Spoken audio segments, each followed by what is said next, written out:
Tottenham Hotspur. Areola, of course, announced earlier this week he'll be leaving the club at the end of the season, and it looks like former Leipzig and Dortmund boss Rosa will be the man to take over. There is also a little bit of transfer news to bring you. Chelsea midfielder Cole Palmer has dismissed speculation linking him with a move to Manchester United, saying he has no plans to leave Chelsea anytime soon. Chelsea and United will meet in the Premier League on Saturday night, one of 5 games taking place in the top flight. Elsewhere, and in Rugby League, there were 3 Super League matches that took place on Friday night. First of all, Leeds Rhinos moved to the top of the standings with a 56 points to 22 away success at Huddersfield Giants. Hull KR continued their return to form as well with an emphatic 46-0 win at Toulouse, whilst there was a first away win of the season as well for Lee Leopards. They edged past York Knights 18 points to 6. In Rugby Union, there was one match in the Gallagher Prem, and it ended in an emphatic victory for Bristol Bears, who beat Gloucester by 53 points to 12, running in 7 tries along the way to boost their hopes of making the playoffs. Elsewhere, and in golf, Matt Fitzpatrick ended day 2 of the RBC Heritage holding a 1-shot lead following an 8 under par round of 63. He made 8 birdies and no bogeys in what was an impressive display. He has moved on to 14 under par, 1 clear of Victor Hovland and 4 ahead of Harris English in 3rd. Finally, in boxing, Conor Benn says his priority is to have a WBC title clash with Ryan Garcia, but he has warned the American that other big names are also in the mix for his next fight. Benn, who signed a multi-fight deal with Zuffa Boxing recently and marked his debut for the promotional company by beating Regis Prograis last weekend, is now targeting a world title shot. But he won't, it seems, wait too long for Garcia. That's all for now. We'll have more later. Here are your latest sport headlines. I'm Tom McGarry, and we begin with football as Coventry sealed their return to the Premier League after a 25-year absence after getting the point they needed away at Blackburn on Friday night. The match finished 1-1, but Coventry had to do it the hard way. Ryoya Morishita put Blackburn in front early in the second half, but Bobby Thomas got the leveller with 6 minutes remaining. And speaking after the match, Coventry boss Frank Lampard described his side's promotion as being special and unique. Coventry will now look to go on to seal the championship title.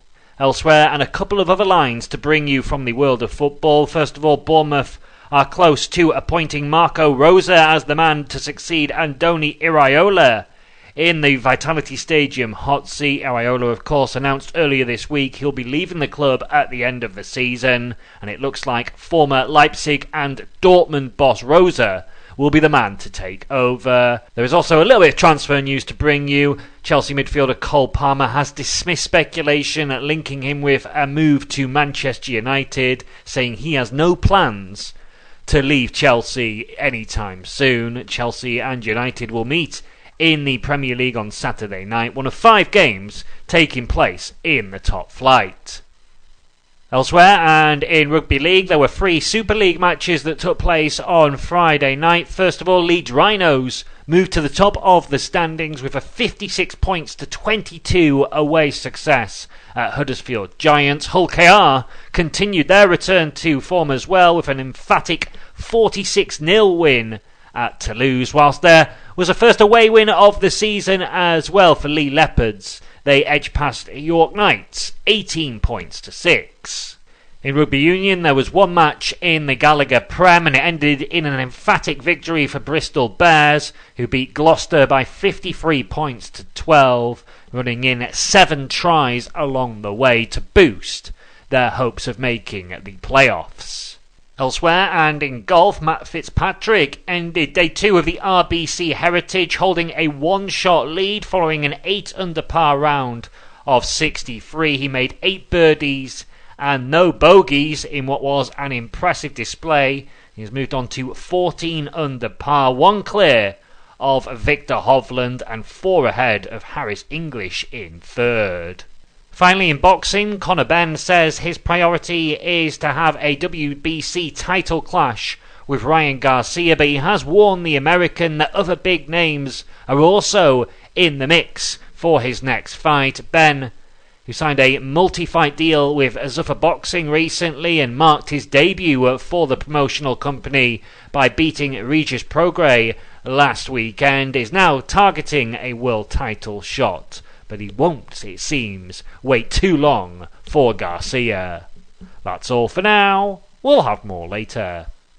Here are your latest sport headlines. I'm Tom McGarry, and we begin with football as Coventry sealed their return to the Premier League after a 25-year absence after getting the point they needed away at Blackburn on Friday night. The match finished 1-1, but Coventry had to do it the hard way. Ryoya Morishita put Blackburn in front early in the second half, but Bobby Thomas got the leveller with 6 minutes remaining. And speaking after the match, Coventry boss Frank Lampard described his side's promotion as being special and unique. Coventry will now look to go on to seal the championship title. Elsewhere, and a couple of other lines to bring you from the world of football. First of all, Bournemouth are close to appointing Marco Rosa as the man to succeed Andoni Iraola in the Vitality Stadium hot seat. Iraola, of course, announced earlier this week he'll be leaving the club at the end of the season, and it looks like former Leipzig and Dortmund boss Rosa will be the man to take over. There is also a little bit of transfer news to bring you. Chelsea midfielder Cole Palmer has dismissed speculation linking him with a move to Manchester United, saying he has no plans to leave Chelsea anytime soon. Chelsea and United will meet in the Premier League on Saturday night, one of 5 games taking place in the top flight. Elsewhere, and in Rugby League, there were 3 Super League matches that took place on Friday night. First of all, Leeds Rhinos moved to the top of the standings with a 56 points to 22 away success at Huddersfield Giants. Hull KR continued their return to form as well with an emphatic 46-0 win at Toulouse, whilst there was a first away win of the season as well for Lee Leopards. They edged past York Knights 18 points to 6. In Rugby Union, there was one match in the Gallagher Prem, and it ended in an emphatic victory for Bristol Bears, who beat Gloucester by 53 points to 12, running in 7 tries along the way to boost their hopes of making the playoffs. Elsewhere, and in golf, Matt Fitzpatrick ended day 2 of the RBC Heritage holding a 1-shot lead following an 8 under par round of 63. He made 8 birdies and no bogeys in what was an impressive display. He has moved on to 14 under par, 1 clear of Victor Hovland and 4 ahead of Harris English in third. Finally, in boxing, Conor Benn says his priority is to have a WBC title clash with Ryan Garcia, but he has warned the American that other big names are also in the mix for his next fight. Benn, who signed a multi-fight deal with Zuffa Boxing recently and marked his debut for the promotional company by beating Regis Prograis last weekend, is now targeting a world title shot. But he won't, it seems, wait too long for Garcia. That's all for now. We'll have more later. Here are your latest sport headlines. I'm Tom McGarry, and we begin with football as Coventry sealed their return to the Premier League after a 25-year absence after getting the point they needed away at Blackburn on Friday night. The match finished 1-1, but Coventry had to do it the hard way. Ryoya Morishita put Blackburn in front early in the second half, but Bobby Thomas got the leveller with 6 minutes remaining. And speaking after the match, Coventry boss Frank Lampard described his side's promotion as being special and unique. Coventry will now look to go on to seal the championship title. Elsewhere, and a couple of other lines to bring you from the world of football. First of all, Bournemouth are close to appointing Marco Rosa as the man to succeed Andoni Iraola in the Vitality Stadium hot seat. Areola, of course, announced earlier this week he'll be leaving the club at the end of the season, and it looks like former Leipzig and Dortmund boss Rose will be the man to take over. There is also a little bit of transfer news to bring you. Chelsea midfielder Cole Palmer has dismissed speculation linking him with a move to Manchester United, saying he has no plans to leave Chelsea anytime soon. Chelsea and United will meet in the Premier League on Saturday night, one of 5 games taking place in the top flight. Elsewhere, and in Rugby League, there were 3 Super League matches that took place on Friday night. First of all, Leeds Rhinos moved to the top of the standings with a 56 points to 22 away success at Huddersfield Giants. Hull KR continued their return to form as well with an emphatic 46-0 win at Toulouse, whilst there was a first away win of the season as well for Lee Leopards. They edged past York Knights 18 points to 6. In Rugby Union, there was one match in the Gallagher Prem, and it ended in an emphatic victory for Bristol Bears, who beat Gloucester by 53 points to 12, running in 7 tries along the way to boost their hopes of making the playoffs. Elsewhere, and in golf, Matt Fitzpatrick ended day 2 of the RBC Heritage holding a 1-shot lead following an 8-under par round of 63. He made 8 birdies and no bogeys in what was an impressive display. He has moved on to 14 under par, 1 clear of Victor Hovland and 4 ahead of Harris English in 3rd. Finally, in boxing, Conor Benn says his priority is to have a WBC title clash with Ryan Garcia, but he has warned the American that other big names are also in the mix for his next fight. Benn, who signed a multi-fight deal with Zuffa Boxing recently and marked his debut for the promotional company by beating Regis Prograis last weekend, is now targeting a world title shot. But he won't, it seems, wait too long for Garcia. That's all for now. We'll have more later. Here are your latest sport headlines. I'm Tom McGarry, and we begin with football, as Coventry sealed their return to the Premier League after a 25-year absence, after getting the point they needed away at Blackburn on Friday night. The match finished 1-1, but Coventry had to do it the hard way. Ryoya Morishita put Blackburn in front early in the second half, but Bobby Thomas got the leveller with 6 minutes remaining. And speaking after the match, Coventry boss Frank Lampard described his side's promotion as being special and unique. Coventry will now look to go on to seal the championship title. Elsewhere, and a couple of other lines to bring you from the world of football. First of all, Bournemouth are close to appointing Marco Rose as the man to succeed Andoni Iraola in the Vitality Stadium hot seat. Areola, of course, announced earlier this week he'll be leaving the club at the end of the season, and it looks like former Leipzig and Dortmund boss Rose will be the man to take over. There is also a little bit of transfer news to bring you. Chelsea midfielder Cole Palmer has dismissed speculation linking him with a move to Manchester United, saying he has no plans to leave Chelsea anytime soon. Chelsea and United will meet in the Premier League on Saturday night, one of 5 games taking place in the top flight. Elsewhere, and in Rugby League, there were 3 Super League matches that took place on Friday night. First of all, Leeds Rhinos moved to the top of the standings with a 56 points to 22 away success at Huddersfield Giants. Hull KR continued their return to form as well with an emphatic 46-0 win at Toulouse, whilst there was a first away win of the season as well for Lee Leopards. They edged past York Knights 18 points to 6. In Rugby Union, there was one match in the Gallagher Prem, and it ended in an emphatic victory for Bristol Bears, who beat Gloucester by 53 points to 12, running in 7 tries along the way to boost their hopes of making the playoffs. Elsewhere, and in golf, Matt Fitzpatrick ended day 2 of the RBC Heritage holding a 1-shot lead following an 8-under par round of 63. He made 8 birdies and no bogeys in what was an impressive display. He's moved on to 14 under par, 1 clear of Victor Hovland and 4 ahead of Harris English in third.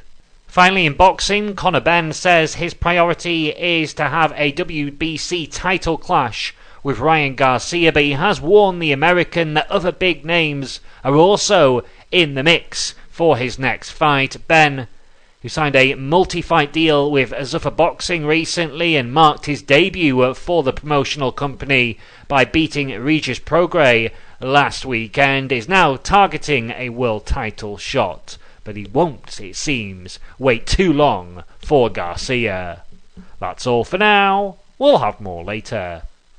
Here are your latest sport headlines. I'm Tom McGarry, and we begin with football as Coventry sealed their return to the Premier League after a 25-year absence after getting the point they needed away at Blackburn on Friday night. The match finished 1-1, but Coventry had to do it the hard way. Ryoya Morishita put Blackburn in front early in the second half, but Bobby Thomas got the leveller with 6 minutes remaining. And speaking after the match, Coventry boss Frank Lampard described his side's promotion as being special and unique. Coventry will now look to go on to seal the championship title.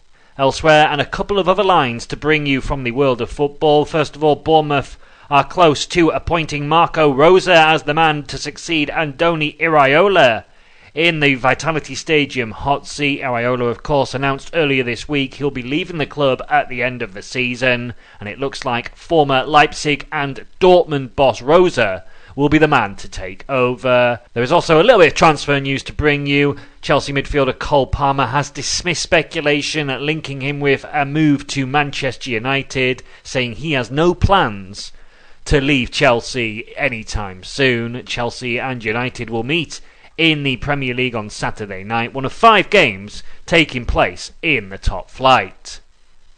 Elsewhere, and in Rugby League, there were 3 Super League matches that took place on Friday night. First of all, Leeds Rhinos moved to the top of the standings with a 56 points to 22 away success at Huddersfield Giants. Hull KR continued their return to form as well with an emphatic 46-0 win at Toulouse, whilst there was a first away win of the season as well for Lee Leopards. They edged past York Knights 18 points to 6. In Rugby Union, there was one match in the Gallagher Prem, and it ended in an emphatic victory for Bristol Bears, who beat Gloucester by 53 points to 12, running in 7 tries along the way to boost their hopes of making the playoffs. Elsewhere, and in golf, Matt Fitzpatrick ended day 2 of the RBC Heritage holding a 1-shot lead following an 8 under par round of 63. He made 8 birdies and no bogeys in what was an impressive display. He's moved on to 14 under par, 1 clear of Victor Hovland and 4 ahead of Harris English in third. Finally, in boxing, Conor Benn says his priority is to have a WBC title clash with Ryan Garcia, but he has warned the American that other big names are also in the mix for his next fight. Benn, who signed a multi-fight deal with Zuffa Boxing recently and marked his debut for the promotional company by beating Regis Prograis last weekend, is now targeting a world title shot. But he won't, it seems, wait too long for Garcia. That's all for now. We'll have more later. Here are your latest sport headlines. I'm Tom McGarry, and we begin with football as Coventry sealed their return to the Premier League after a 25-year absence after getting the point they needed away at Blackburn on Friday night. The match finished 1-1, but Coventry had to do it the hard way. Ryoya Morishita put Blackburn in front early in the second half, but Bobby Thomas got the leveller with 6 minutes remaining. And speaking after the match, Coventry boss Frank Lampard described his side's promotion as being special and unique. Coventry will now look to go on to seal the championship title. Elsewhere, and a couple of other lines to bring you from the world of football. First of all, Bournemouth are close to appointing Marco Rosa as the man to succeed Andoni Iraola in the Vitality Stadium hot seat. Iraola, of course, announced earlier this week he'll be leaving the club at the end of the season, and it looks like former Leipzig and Dortmund boss Rosa will be the man to take over. There is also a little bit of transfer news to bring you. Chelsea midfielder Cole Palmer has dismissed speculation linking him with a move to Manchester United, saying he has no plans to leave Chelsea anytime soon. Chelsea and United will meet in the Premier League on Saturday night, one of 5 games taking place in the top flight. Elsewhere, and in Rugby League, there were 3 Super League matches that took place on Friday night. First of all, Leeds Rhinos moved to the top of the standings with a 56 points to 22 away success at Huddersfield Giants. Hull KR continued their return to form as well with an emphatic 46-0 win at Toulouse, whilst there was a first away win of the season as well for Lee Leopards. They edged past York Knights 18 points to 6. In Rugby Union, there was one match in the Gallagher Prem, and it ended in an emphatic victory for Bristol Bears, who beat Gloucester by 53 points to 12, running in 7 tries along the way to boost their hopes of making the playoffs. Elsewhere, and in golf, Matt Fitzpatrick ended day 2 of the RBC Heritage holding a 1-shot lead following an 8 under par round of 63. He made 8 birdies and no bogeys in what was an impressive display. He has moved on to 14 under par, 1 clear of Victor Hovland and 4 ahead of Harris English in 3rd.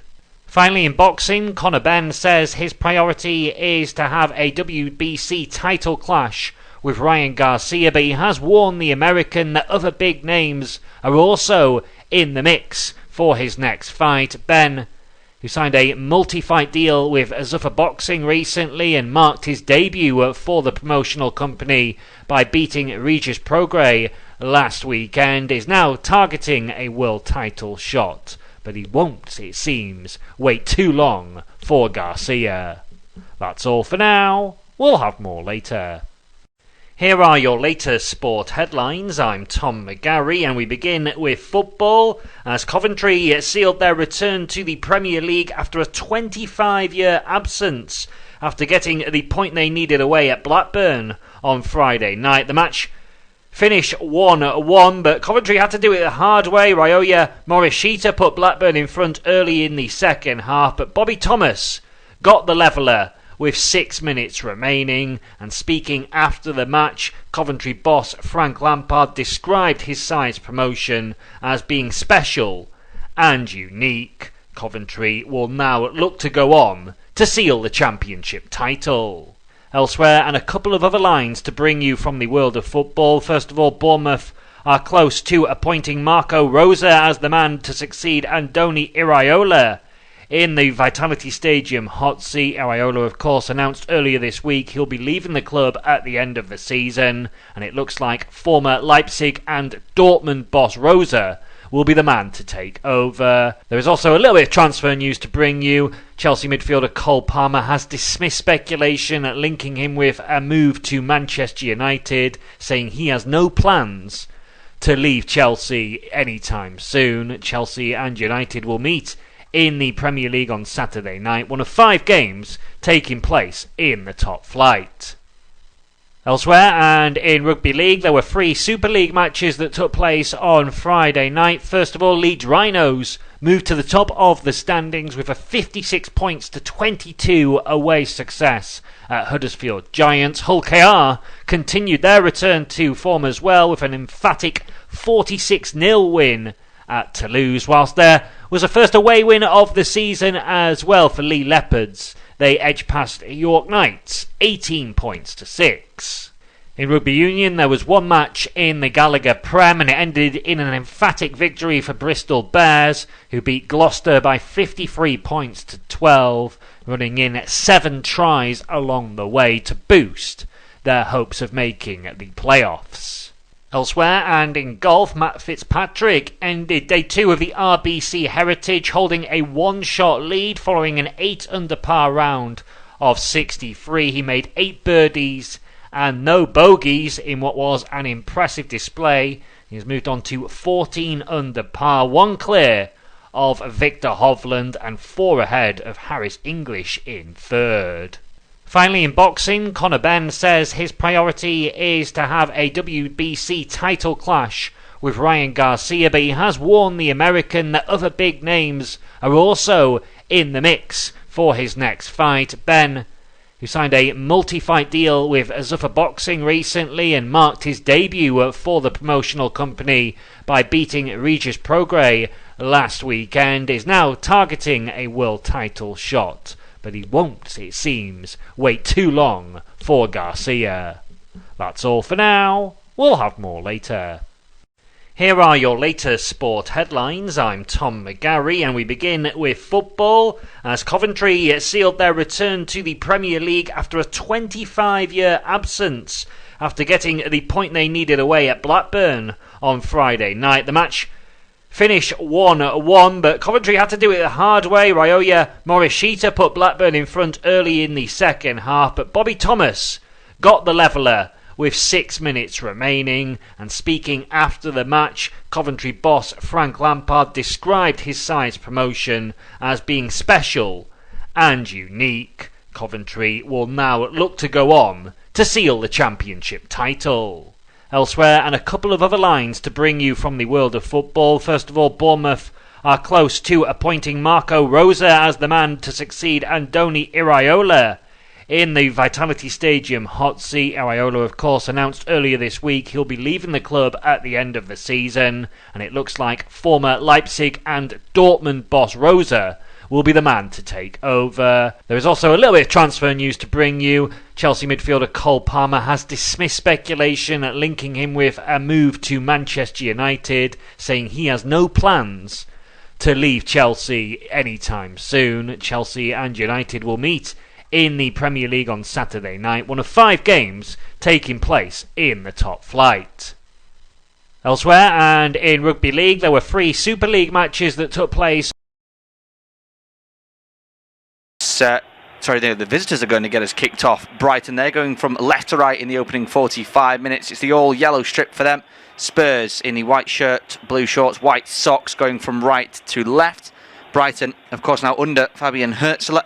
They're unchanged from their 2-0 victory against Burnley last time out. It's as you were for them, as the game is now underway. It's myself, Tom Wilson, joined by Lewis Raftery for this one in what is undoubtedly, Lewis, huge game, not just in the context of Spurs' season, but in potentially the club's history. If they do win today, they'll jump out of the bottom 3. They'll also consign Wolves to Championship football next season.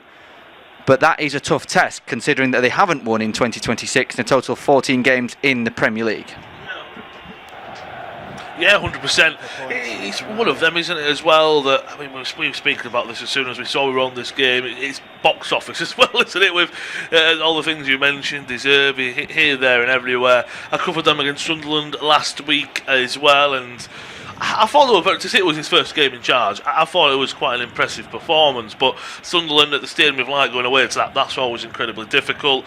And then Brighton, again, it's the script writers, it just almost sometimes finds itself, doesn't it? So it's a massive game and big afternoon. Sometimes as well you want a performance, but I'm sure the Spurs fans just purely want a result this afternoon. Brighton in some early possession on the right hand side of their back 4. Forward from Ayari, nice flick round the corner to Gomez. He's taking it in his stride, but Yves Bissouma is there to take the ball off his toes. He's also lost his boot as the Mali international. So 1.5 minutes in, Spurs 0, Brighton 0.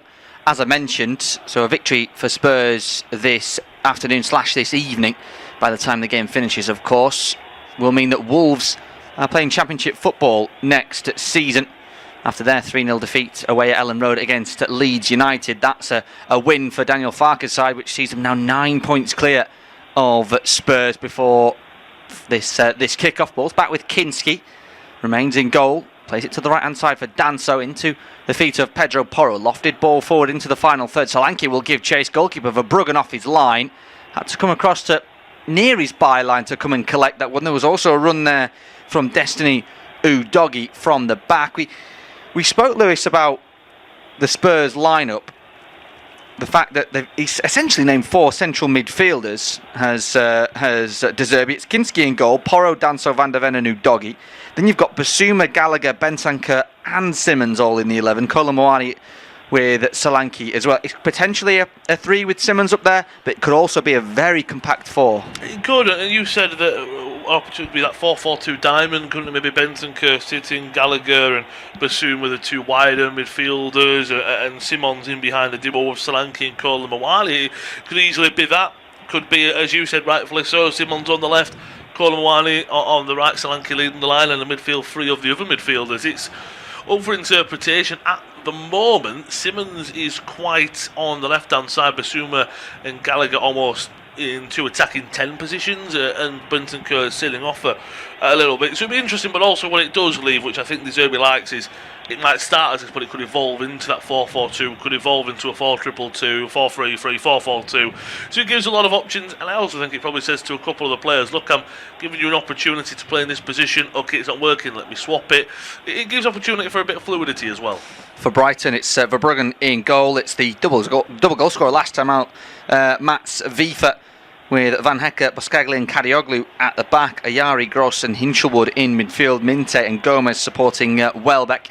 Here is Welbeck with the ball from Hinchelwood, then back towards Kinski though by Van der Ven, up towards Solanke. He's flown into the back of his man. That might just lead to Xavi Simmons in behind. Goalkeeper Verbruggen off his line quickly to boot the ball away. It's been a pretty frantic opening 4 minutes at the Tottenham Hotspur Stadium. It remains 0-0, but a first coming together there between Solanke and Van Hecke.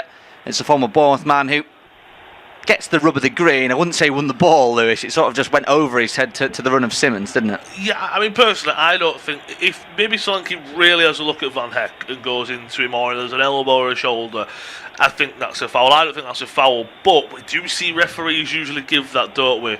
For the backing in there, but Spurs have started brightly, and here they come with Udogie again. Yeah, Udogie down the left-hand side, low ball into the area, cleared away though. Back there was Mats Wiefer, and it's further headed clear. Gomez will try and keep it in, and does. Boots it up towards the halfway line. Welbeck was there, but it's won by Danso. Now here's Solanke up the other end. Gallagher moves away from the final third to find Bentancur in the centre circle. Our referee, by the way, this afternoon/evening is Stuart Atwell. At the Tottenham Hotspur Stadium, it's Tottenham Hotspur 0, Brighton and Hove Albion 0. As I mentioned, Leeds with a 3-0 victory against Wolves this afternoon. Bournemouth beat Newcastle away from home by 2-1, and in the early kickoff it was Brentford 0, Fulham 0. Of course, after this game, another one in the Premier League, Chelsea hosting Manchester United in the 8 p.m. kickoff. You can catch that on this service. 5.5 minutes gone, still goalless. That ball in from Udogie, probably the most exciting piece of play we've had thus far. Brighton though back in possession. It's played across by Van Hecke to Boscagli, then forward to Pascal Gross. But that's overhit, it's out of play. And it will be a throw in. Of course, had a brief stint away from the Amex, Pascal Gross. He's returned and he's already back in full favour with the Brighton faithful. Here's Mickey van der Ven taking a risk, having a run at Danny Welbeck. Manages to find Udogie to his left, comes back to the Dutchman. He goes all the way back to Kinski in goal. Touch out of his feet, slows things down, and plays it to Danso's right. To his credit, Anton Kinski, of course, had those howlers, didn't he, against Atletico Madrid in the first leg of the Champions League round of 16. From what I've seen of him since then, Lewis, he's clearly got a very good head on his shoulders, because it doesn't seem to have affected him. No, that's something that I think maybe even De Zerbi was looking for to a degree. That look, this was the last time you're on the field, this happened to you, how do you respond? And the goal he conceded last week, it was an effort that would have rolled into his arms and it was deflected off Van der Ven, and in the battle there was nothing he could have done about the Sunderland goal. So you all sit there and go, okay, so that's not his fault. He had a good game apart from that. So you're right, he responded really well. You need that at this level, don't you? And I think to play for Roberto De Zerbi, you do need a good head on your shoulders, a good bit of mentality about you. So yeah, really good. And I think it's one of them, isn't it, that to a degree, some of those mistakes are terrible, but some of those mistakes, just to sit there and go, they were brought on him by how Spurs were playing as well, to a degree. So you've got to accept keepers are going to make mistakes. But yeah, I like how he's bounced back, and I think he's a very good keeper. But unfortunately, for probably months and years, that game might haunt him to a degree. 8 minutes gone. Tottenham Hotspur 0, Brighton 0. Ball back with Kinski, who clears under pressure from Welbeck. It's over halfway, looking for Kola Mawani. He's been little involved so far. Solanke nods it backwards to Gallagher. Solanke once more, now Pedro Porro going back over halfway into their own territory. Switch play from right to left, right onto the chest of Udogie, who actually heads it on to Simmons. Simmons is then fouled. Late challenge comes in on him from Mats Vifa. That'll be a free kick, as there's another challenge coming just seconds after on Destiny Udogie. So 2 challenges in very quick succession, which the Spurs players are not happy with. Stuart Atwell's blown his whistle, and he's just trying to control both sets of players at the moment. He's had a little bit to contend with thus far, and you can understand it's probably a very cagey atmosphere at the Tottenham Hotspur Stadium, Lewis, not just, of course, given the context of where they are in the Premier League table at the moment, but they have the worst record at home in the Premier League this season, only 2 wins. They could actually equal a club record, 5 straight league defeats in a row at home as well. Spurs would just be hoping today is their day. Yeah, like I said earlier, De Zerbi loves a good performance regardless of the result sometimes, doesn't he? And I'm sure he's a coach that also is that philosophy that, well, good performances will surge in results. Whereas this time of the season, with what's happening, they could play terribly for the rest of the season, but if you pick up 3 points in every game, Spurs stay up, don't they? So you want to find a nice middle ground there as well. So I think it's very, very awkward for anyone who comes in. But you're right, you can imagine that even if they take the lead, I don't think Spurs will be confident because of the home record they've got. I think the home fans would agree. Ball down the left-hand side from the free kick to Doggy, who goes down inside the area. There's an immediate and very aggressive wave of the arms from Atwell to say no penalty. Play continues as Gallagher has it. Here's Simmons to Porro, into the area from him, away from Kadioglu. Tries to send it back in there. It's Bentancur. Danso battles for it. It's all a little bit chaotic as Kolmawani picks it up now. He beats one, can't beat a second. Goes down as he collides with Gomez. That will be a free kick. Well, he's already had a couple of little pieces of fouls and niggly challenges to deal with Stuart Atwell, but this is a big decision, isn't it? Udogie down inside the area. What was your thoughts, Lewis? I think it's very clumsy. I think Udogie goes down too easy. I'm surprised if VAR do have a look at it just to see. I thought at first it was a very poor pass from Porro. Udogie as well. Is he just offside maybe? I think he does well to get him. It's one of them. I think Minter does poorly defensively to let Udogie past him, but I also think the left back does well to get in front of him there. There's a little pull of the jersey. There's no collision of legs, is there? I think Udogie goes down a little bit easy looking for the penalty, in my opinion. The home fans, of course, will disagree. They were up in arms there, wanting a chance to put their side in from the penalty spot. 10.5 minutes gone, though. Tottenham 0, Brighton 0. You're listening to Off-Tube Independent Studio-based commentary. If you're just joining us, you haven't missed too much so far. Spurs with, I'd say, just ever so slightly less of the ball inside the opening 10 minutes. Brighton, though, on the left-hand side now, in towards the feet of Welbeck. Tries to go around the corner to Minter. That's blocked, as is the second attempt from Kadioglu. Picked up now, though, by Ayari. He shows too much of it to ease Basuma, but apparently Basuma has fouled him. Much to the disagreement of the Mali international. That will be a free kick to Brighton inside their own half.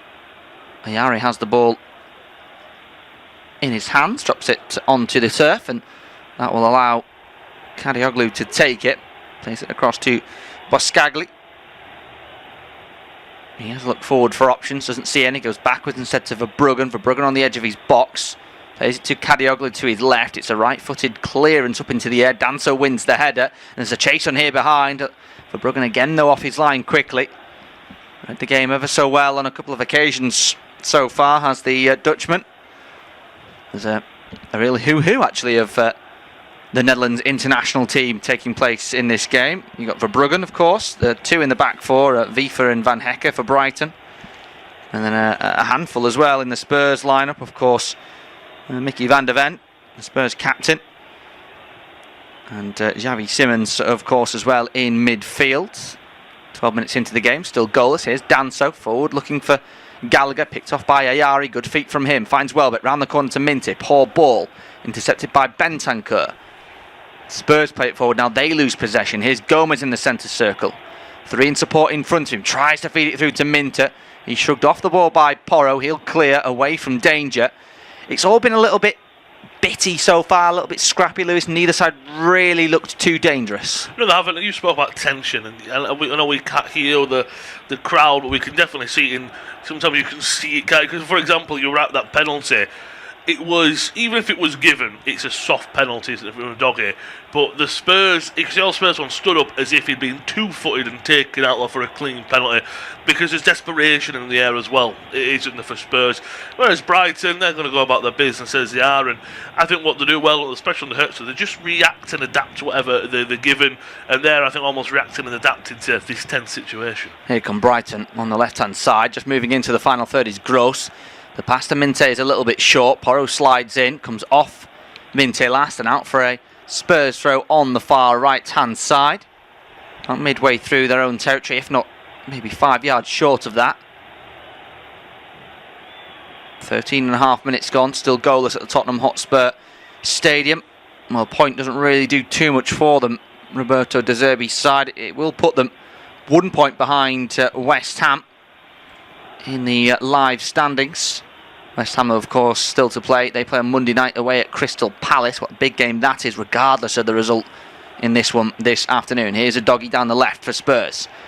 Ball into the area from a deep position. It takes a flick. It might just fall for Kolomwani. It's just off his toe, though, by Kadioglu. And then Randall Kolomwani allows the ball to go out of play. That'll be a first corner of the game. Yeah, it's an opportunity as well, a corner, you'd have to say. I know they don't have Romero, who's great from set pieces, but you've got Van der Ven, you've got Danso, and you've got Solanke as well. But it's all about the delivery.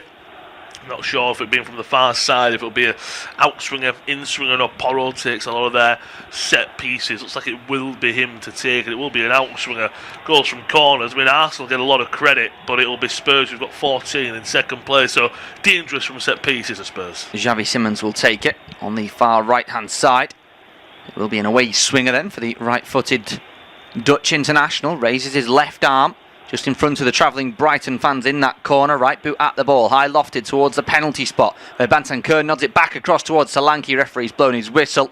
A foul by Kolomwani inside the area brings that one to a halt. Quarter of an hour gone, Spurs 0, Brighton 0. Not really got going, but that doesn't mean it's not been an enjoyable watch so far. As Lewis and myself have already alluded to, there's clear tension in the air in North London this afternoon, as Roberto De Zerbi gives his instructions to his side. And as I said earlier, led Brighton to their best ever Premier League finish during his time at the Amex. And it's a free kick to his former side now. Verbruggen over halfway towards the right. Udogie goes up for the header, loses out to Gomez, but it's flicked away by Spurs. Bentancur, then Gallagher. Solanke brings it down. He's fouled by Van Hecke. Referee, I think, thought about playing on, then brings it back for the free kick. That's becoming a little bit of a battle, isn't it? Solanke and Van Hecke. It is, and I can imagine Van Hecke there. He wants to give that receipt back, doesn't he? Because Solanke barged into him almost earlier on. So you can imagine he wants to just get that tackle, that foul back at him to a degree. I think the referee for a second thought maybe Spurs could continue on and try to play advantage. But again, looking at just having a quick look at the formation, it's again very fluid, isn't it? In terms of whether that's a poor pass. Again, it's a poor pass, but then it's a poor response from Brighton on the ball, isn't it? So they're almost out doing each other with poor passes sometimes. But Brighton, again, less to a degree, but Spurs, every time we get on the ball, it just feels like something's going to go wrong just because of the look that they've got. But here they come with Simons. Yeah, Simons dinked the ball over the top towards the right-hand side. Solanke would chase it, but again, it's a good starting position from Verbruggen off his line to collect it. The one thing I would say about Spurs so far, Lewis, although not showing much quality in terms of their possession and technical ability, you can't fault their endeavour 17 minutes in. They've not stopped running, some of those players, especially in the press. Oh, 100%. And I think that's something that De Zerbi will try and maybe take positivity about, won't it? But they're coming forward with Solanke again. Yeah, from Simons to Solanke. Good feet to avoid a couple of challenges, although it has taken him away from the edge of the box. Here's Basuma, tries to poke it through, looking for Gallagher. And apparently it's taken a deflection. It's out for another Spurs corner, this time on the near side, although Gomez is down holding his head. 17 and a bit minutes gone. Spurs 0, Brighton 0. Gomez still down. Polaxed and moving around a little bit. I'm just trying to figure out if this is if this is genuine pain here from Gomez, we're going to see a replay now where it's a very awkward landing, that, Lewis. We didn't really spot it. He won it because he won the header, so we sort of didn't really notice it, did we? He wins the header over Destiny Udogie and then lands really, really poorly. I think this is genuine concern, isn't it? I can imagine so. And especially because I know it's a different type of injury, because it's more of the knee, but of course you just see that, for example, Ekitike with the injury he had in midweek, it's just this landing that he has. I think it's because he jumps up so high, and you see the problem is that I think if he comes down on 2 feet, the lessens a blow, doesn't it? Whereas he's coming up and he's going right down, his right leg's up in the air 90 degrees almost, his left leg hits, and it's just almost that as soon as it lands you just see the knee buckle, don't you, a little bit. And again, that could be anything from just a bit of a tweak in the knee to a really, really bad injury there. So again, hopefully it's just a really bad, almost impact injury, and it's a couple of weeks, couple of months, because the opposite is unfortunately those really 6 months to a year kind of injuries. And considering he hasn't even moved his left knee, left leg, and I think even the trainers don't want to move it because they know, right, this is a bad injury. Yeah, and it's also as well, regardless of what's coming up now in the future, if you look at that, he's probably thinking, just off the top of his head, he's thinking now that, right, it's April, I've probably got a big year ahead of me if it is as serious as it could be. Looks like Cairo Matoma is getting stripped and ready, so it's going to be the end of Diego Gomez's day, and it's really unfortunate. He's in tears, is the Paraguayan. They do also have Matt O'Reilly on the bench. That's the only change in the squad, actually, from the 2-0 victory away at Burnley last time out. O'Reilly, of course, spent some time on loan at Roberto De Zerbi's Marseille at the start of the season. That loan move was actually terminated in February, I believe. And he's on the bench this afternoon. 20 minutes gone. Spurs 0, Brighton 0. He's back to his feet, Gomez, and that's good to see, albeit moving very, very gingerly. They're obviously, of course, not going to risk him for the remainder of this one. Cairo Matoma will replace him. The Japanese international was told immediately to go and warm up and get stripped and ready. Gets the applause of the travelling Brighton fans on that far side. Took his time to break through into the starting 11. Diego Gomez, this will be a really big blow for him and his personal development, but also for Fabian Hürzeler, who clearly relies on his hard work. But Cairo Matoma comes on and he offers a totally different threat, Lewis. Yeah, you basically took the words out of my mouth. He's more of Gomez is a hard-working midfielder who's great technically on the ball. Matoma's a direct winger, isn't he? Going to give more pace and more width. But it will be a corner for Spurs, so a long stoppage there. Ball in from Pedro Porro, an in-swinger towards the far post. The heads go up, it's away from Biscagli, drops on the edge by Simmons. He gets the shot away, it's deflected, it goes wide in the end. I thought at first it was going to be pretty comfortable for Verbruggen, but as the camera pans back to the Dutch international, you can see he's not quite got his positioning right there, and he's nearly caught out. He is, and he's just scrambling, as you say, isn't he? I think it might even come off of Matoma, who's just come onto the field as well, and it is curling. That's one of them that, if it's probably more centrally, he's striking, probably might even curl into the corner, but another corner coming up for Pedro Porro. In swinger from Porro, it's a overhit one though towards the back post. Solanke keeps it alive, it's nodded into the area away from Welbeck. Overhead kick attempt comes in, a shot eventually over the bar from Randall Kolo Muani. Not big chances in themselves there for Tottenham Hotspur, but a couple of efforts at goal and a little bit of pressure on the Brighton goal. Yeah, and it's just one of them that I'm not going to sit here and say he should score that, but you just feel that this is just how bad luck that Spurs have. If that's an inform, Spurs are in top 4, Conor Marley scored 20 goals, he might just put that in the back of the net. He's just one of them, he's a striker out of form and a club out of form as well, isn't it? So that just sums it up. But it's positive from Spurs, isn't it, at least? And I know we had that pause of play for the injury to Gomez, but it's been, as you say, I think box to box, the tempo's been great, the quality's been great. In the box, in the final third, that's where we're just missing that final quality to maybe get a cross or a pass in and really create a top tier chance. Yeah, there have been 4 shots in the game so far, 22 minutes in all have come for the home side. Ball down the right hand side for Brighton, cross into the area from Hinchelwood. It's taken a deflection there from Bissouma. That will be a corner kick to the Seagulls. About a quarter of the way through the game so far, still goalless. You're listening to Off-Tube independent studio-based commentary, and Cuban Minter is going to go across to take this. It will be an in-swinger then from the right-hand side. Up come Mats Wiefer and Buscagli and Van Hecke.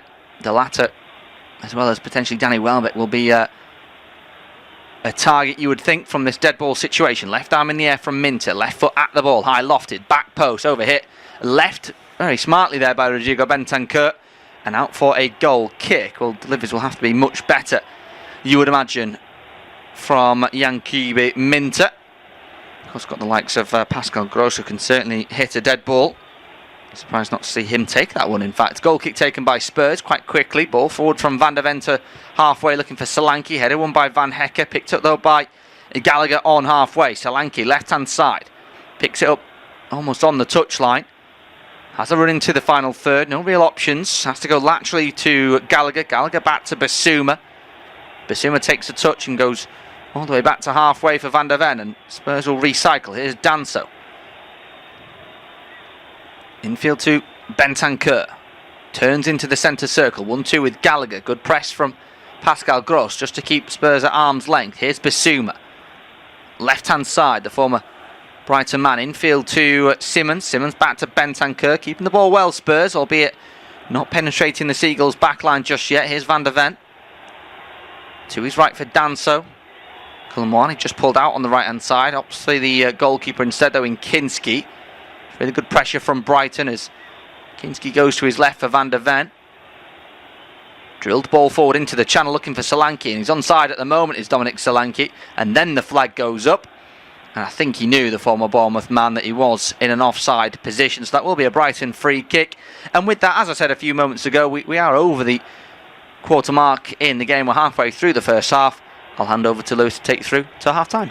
Cheers, Tom. It's been a great game, hasn't it? And what I will say is, just that Gomez injuries you spoke about, probably in for a bit more extra time, aren't we? But depending on how the rest of the half goes. But finally poised at the Tottenham Hotspur Stadium. Here come Brighton. Welbeck looking to lay it off to Hinshelwood, but it's well intercepted there by Bissouma. All the way back to Kinski in goal, who will go long looking for Solanke. Ball in behind. Simons might get on the end of it. Well defended there by Buscagli to come away with the ball there. Brighton now looking to quickly open up. They can pass it around or they can hit on the transition. And already Matoma driving forward on the left hand side. Gets past Porro. That last off the Spaniard and out for a corner. Might be a goal kick, but that's already showing how different Matoma will be compared to Gomez, as Tom already pointed out earlier. More direct of a winger, whereas Gomez is that workman. He's more pass first, pass and move. Matoma is, yeah, I can do that, but I'm going to run at you, and that'll test Pedro Porro. Yeah, you saw that in the game at Wembley, didn't you, against England for Japan. Matoma, whenever he got the ball, immediately Lewis tried to drive at the defence. That's where the goal came from. He picks the ball up, plays it out wide, makes a good movement, and gets on the end of it as well. So there'll be plenty of that. He's one of them, isn't he?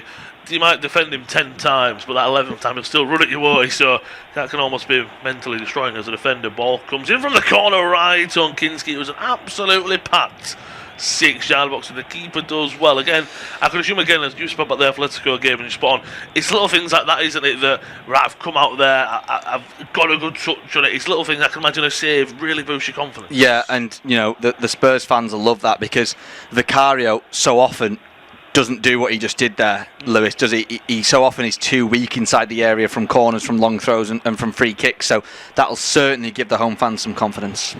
Throwing high on the right hand side, almost near the corner flag for the Seagulls. Then a few short options. Wiefer will be the man though to take. Fakes to go long and goes short. 1-2 back to Wiefer on the right hand side. Decent ball in, looking for Welbeck.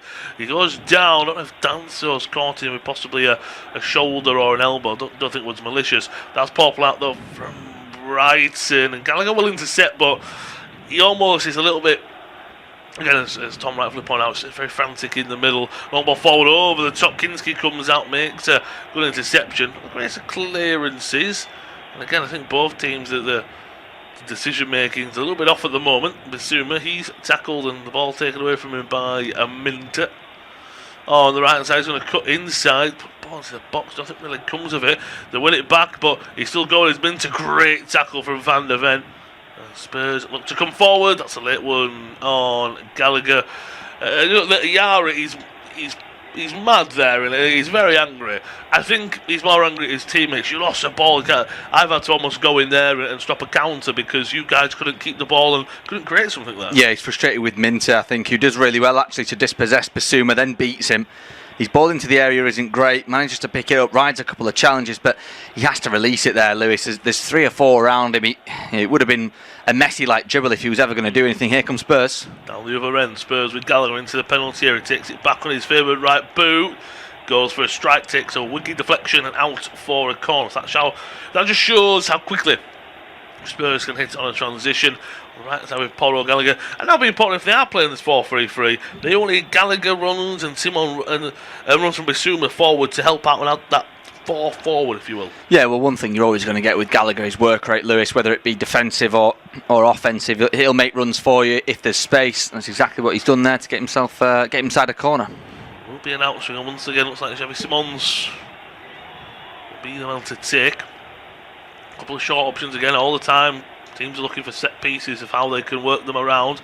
Goes short from Simons into Porro. It's the greatest of passes, and the greatest of crosses. Van der Ven then does well, I think, to hold the ball up for as long as he does, and then he takes out his man, and it is a foul for Brighton, just outside their own penalty area. But again, I don't mind short free kicks and this and that, and I mean it's Van der Ven's foul, so I can't really blame it too much on a short corner kick and a routine. But I just feel that get that ball into the box, and you've scored 14 goals from set pieces and corners. Put the ball into the box and see what happens. Yeah, a few of them obviously Romero involved in, as you alluded to earlier, but Mickey Van der Ven is huge, isn't he? He's an absolute athlete, he's a beast. Put it on his head. Even Solanke is, he's beaten Van Hecke maybe 3 times already in the air, so he's a genuine threat and a real target. You do just wonder why it doesn't go into him. Seems a bit on the sideline. He's having a few words with Fisher. We're saying get back, you're not in your technical area. 4 shots in the game so far, all for Spurs. None have been on target though, so neither goalkeeper's really been tested in how you would like to test a goalkeeper in the first close to half an hour here at the Tottenham Hotspur Stadium. Van Hecke, lovely play, still striding forward as well. Great play, lovely ball, reverse pass to Yankuba Minter, ball across face of goal. Decent one, just no one there. If anything, it was Van Hecke who was there. Poor pass into Udogie, but Udogie wasn't even watching the ball, he was watching life go by almost there, and they do lose the ball. Brighton do win it back. Gross into Boscagli, looking for Vifa on the right hand side. Now Minter's got a chance to run at his man in Xavi Simons. That's Vifa. Let's follow the run of Minter. Back to Van Hecke, and he's in control possession now from Brighton. Ball into the box from Minter. It's not cleared well, it's cleared right up in the air. Dogie clears it away, Simons clears it away, so right now they're packed in their own half of Spurs and are struggling to get out. Yeah, I was just going to say, I wouldn't be surprised if VAR have a little look at that coming together between Minter and Udogie. I don't think it'll lead to anything. We didn't have a clear view and we haven't seen a replay yet, but it maybe looked like Minter just sort of held Udogie down with his hand sort of across the neck and face area. Would be really interested to see that one again. Haven't seen the referee sort of put his hand to his ear or anything like that, and of course the ball's not gone out of play, so they very well could be checking it, but we'll wait and see. Yeah, it looks like one of them. It looks close, doesn't it? And you just want to have a second look at it. Just over half an hour played here, still goalless. Spurs 0, Brighton 0. Brighton, as I say, very much in control of possession, and they're moving it around nicely. Minter plays it down the right, looking for Hinchelwood. Ball comes in, takes a deflection, and it will be another corner for Brighton. Basuma stayed down, so might have hit him. Maybe it might have just caught his finger, and it's an awkward one, a painful one for Basuma there. I will say quick about Rodrigo Bentancur, as you said, just over 3 months out, give or take. And I think he's slotted in very, very well, very calm addition. Yeah, he's a brilliant technical player, Lewis. He's one of my favourite sort of those central midfielders that just gets the ball from the back 4 and does exactly what you want, very safe with it. I think he's one of the best at that. Will be an in-swinger from Minter. That's a poor cross. Falls for Kadioglu. Thought he might go for a strike there, so he plays it back out to Minter on the right-hand side. Minter goes further inside his favoured left boot. What a ball into the box. Header at the back sticks. It's off the post. Was it over the line? No, it's not. The referee obviously has his watch on, and it would have beeped for goal line technology. I believe there might be an offside in the build-up as well. But what a massive moment at the Tottenham Hotspur Stadium. I thought that was bound for the back of the net, whether off of a man in yellow and blue for Brighton or white and navy for Spurs. Just watching it back. Well, he's on offside at the back sticks. Ball headed back across. So I'm not quite sure what's going on. There was a lovely ball back across face of goal. Stretching for it. They're looking for a handball, maybe? I'm not too sure. I think the flag's gone up for offside, Lewis. That's incorrect, of course. So had that gone in, it would have counted if there isn't a foul in there. There's no handball from Van de Ven. He does come off the post, so Welbeck just doesn't get there quickly enough. Van de Ven's, of course, very quick and very tall, so he beats Welbeck to it, and then he's able to stretch out a leg to sort of clear it away. Off his backside, really, though, isn't it, in the end? That's what they were just checking it to see if it hits a hand. But that's, of course, the closest that either side have come. Just over the last 5 minutes, Brighton have grown into the game a little bit more. I wouldn't say they've settled down, because they haven't needed to settle down, but they've just been allowed to play a little bit more flowing. Yeah. And coming forward now, that'll be a foul by Bissouma, and that might be a yellow card to boot as well. Yes, it will, and that was a bit silly for me. Yeah, he started the game really poorly, I think, Bissouma, Lewis. That's a couple of fouls that he's had now. Of course, as you mentioned, just went down a couple of minutes ago on the Spurs sort of left back line. Looked like he'd hurt his hand or something maybe, but he just doesn't get back quickly enough there. I mean, he has to read that Ayari's going to step across him. Needs to be really careful. It's a really silly foul, and it's a really silly yellow card to give away as well. To say what you're on, we're just over half an hour played at the Tottenham Hotspur Stadium. 34 minutes on the clock. It's going to goalless. Spurs 0, Brighton 0. Independent off-tube studio commentary of all the action. I think you're right to say you've got to play it. Depending on extra time, basically an hour. But with a yellow card, it is something that no one really wants as a player. Of course, as well, with a more midfielder who gets stuck in, it might even be worse for him. Free kick taken quickly. Gross into the box. Header comes in. It's straight at goal from Welbeck. But another good save from Kinski. And again, I think it's just sometimes the goalkeeper, you do need those strikes that don't beat you in the net. That, right, you can almost say, right, so I save Danny Welbeck strike. You can take little things, can't you? And I can imagine that for me watching De Zerbi last week at Sunderland was almost like, right, what these guys have responded bad to is this angry shouting. They've not responded to that. Maybe I could play the good guy and get them on side, and then we'll go from there. And I can imagine he's the first one cheerleading, and kids go, yes, well caught, to build their confidence up, because it is at rock bottom for almost all of them. Different players react to different styles of management the same way different people react to different styles of management, Lewis. Not just in football, in every industry. You know, you get different people who react differently to different things. Here come Brighton. Into the penalty area they go. Van de Ven, shoulder to shoulder. Absolutely not, says the referee. I don't think it was, but it's a free kick's been given here for Spurs, just outside their own penalty area. Stuart Atwell, not quite sure when he's off to have a look at it, unless he's having a look at a player that is down, but I think he might be speaking to someone here. I only say that because he's brought Mickey Van de Ven over. Mats Wiefer, as you said, he's got a brace into Burnley, so very much on the attack there. It is shoulder to shoulder.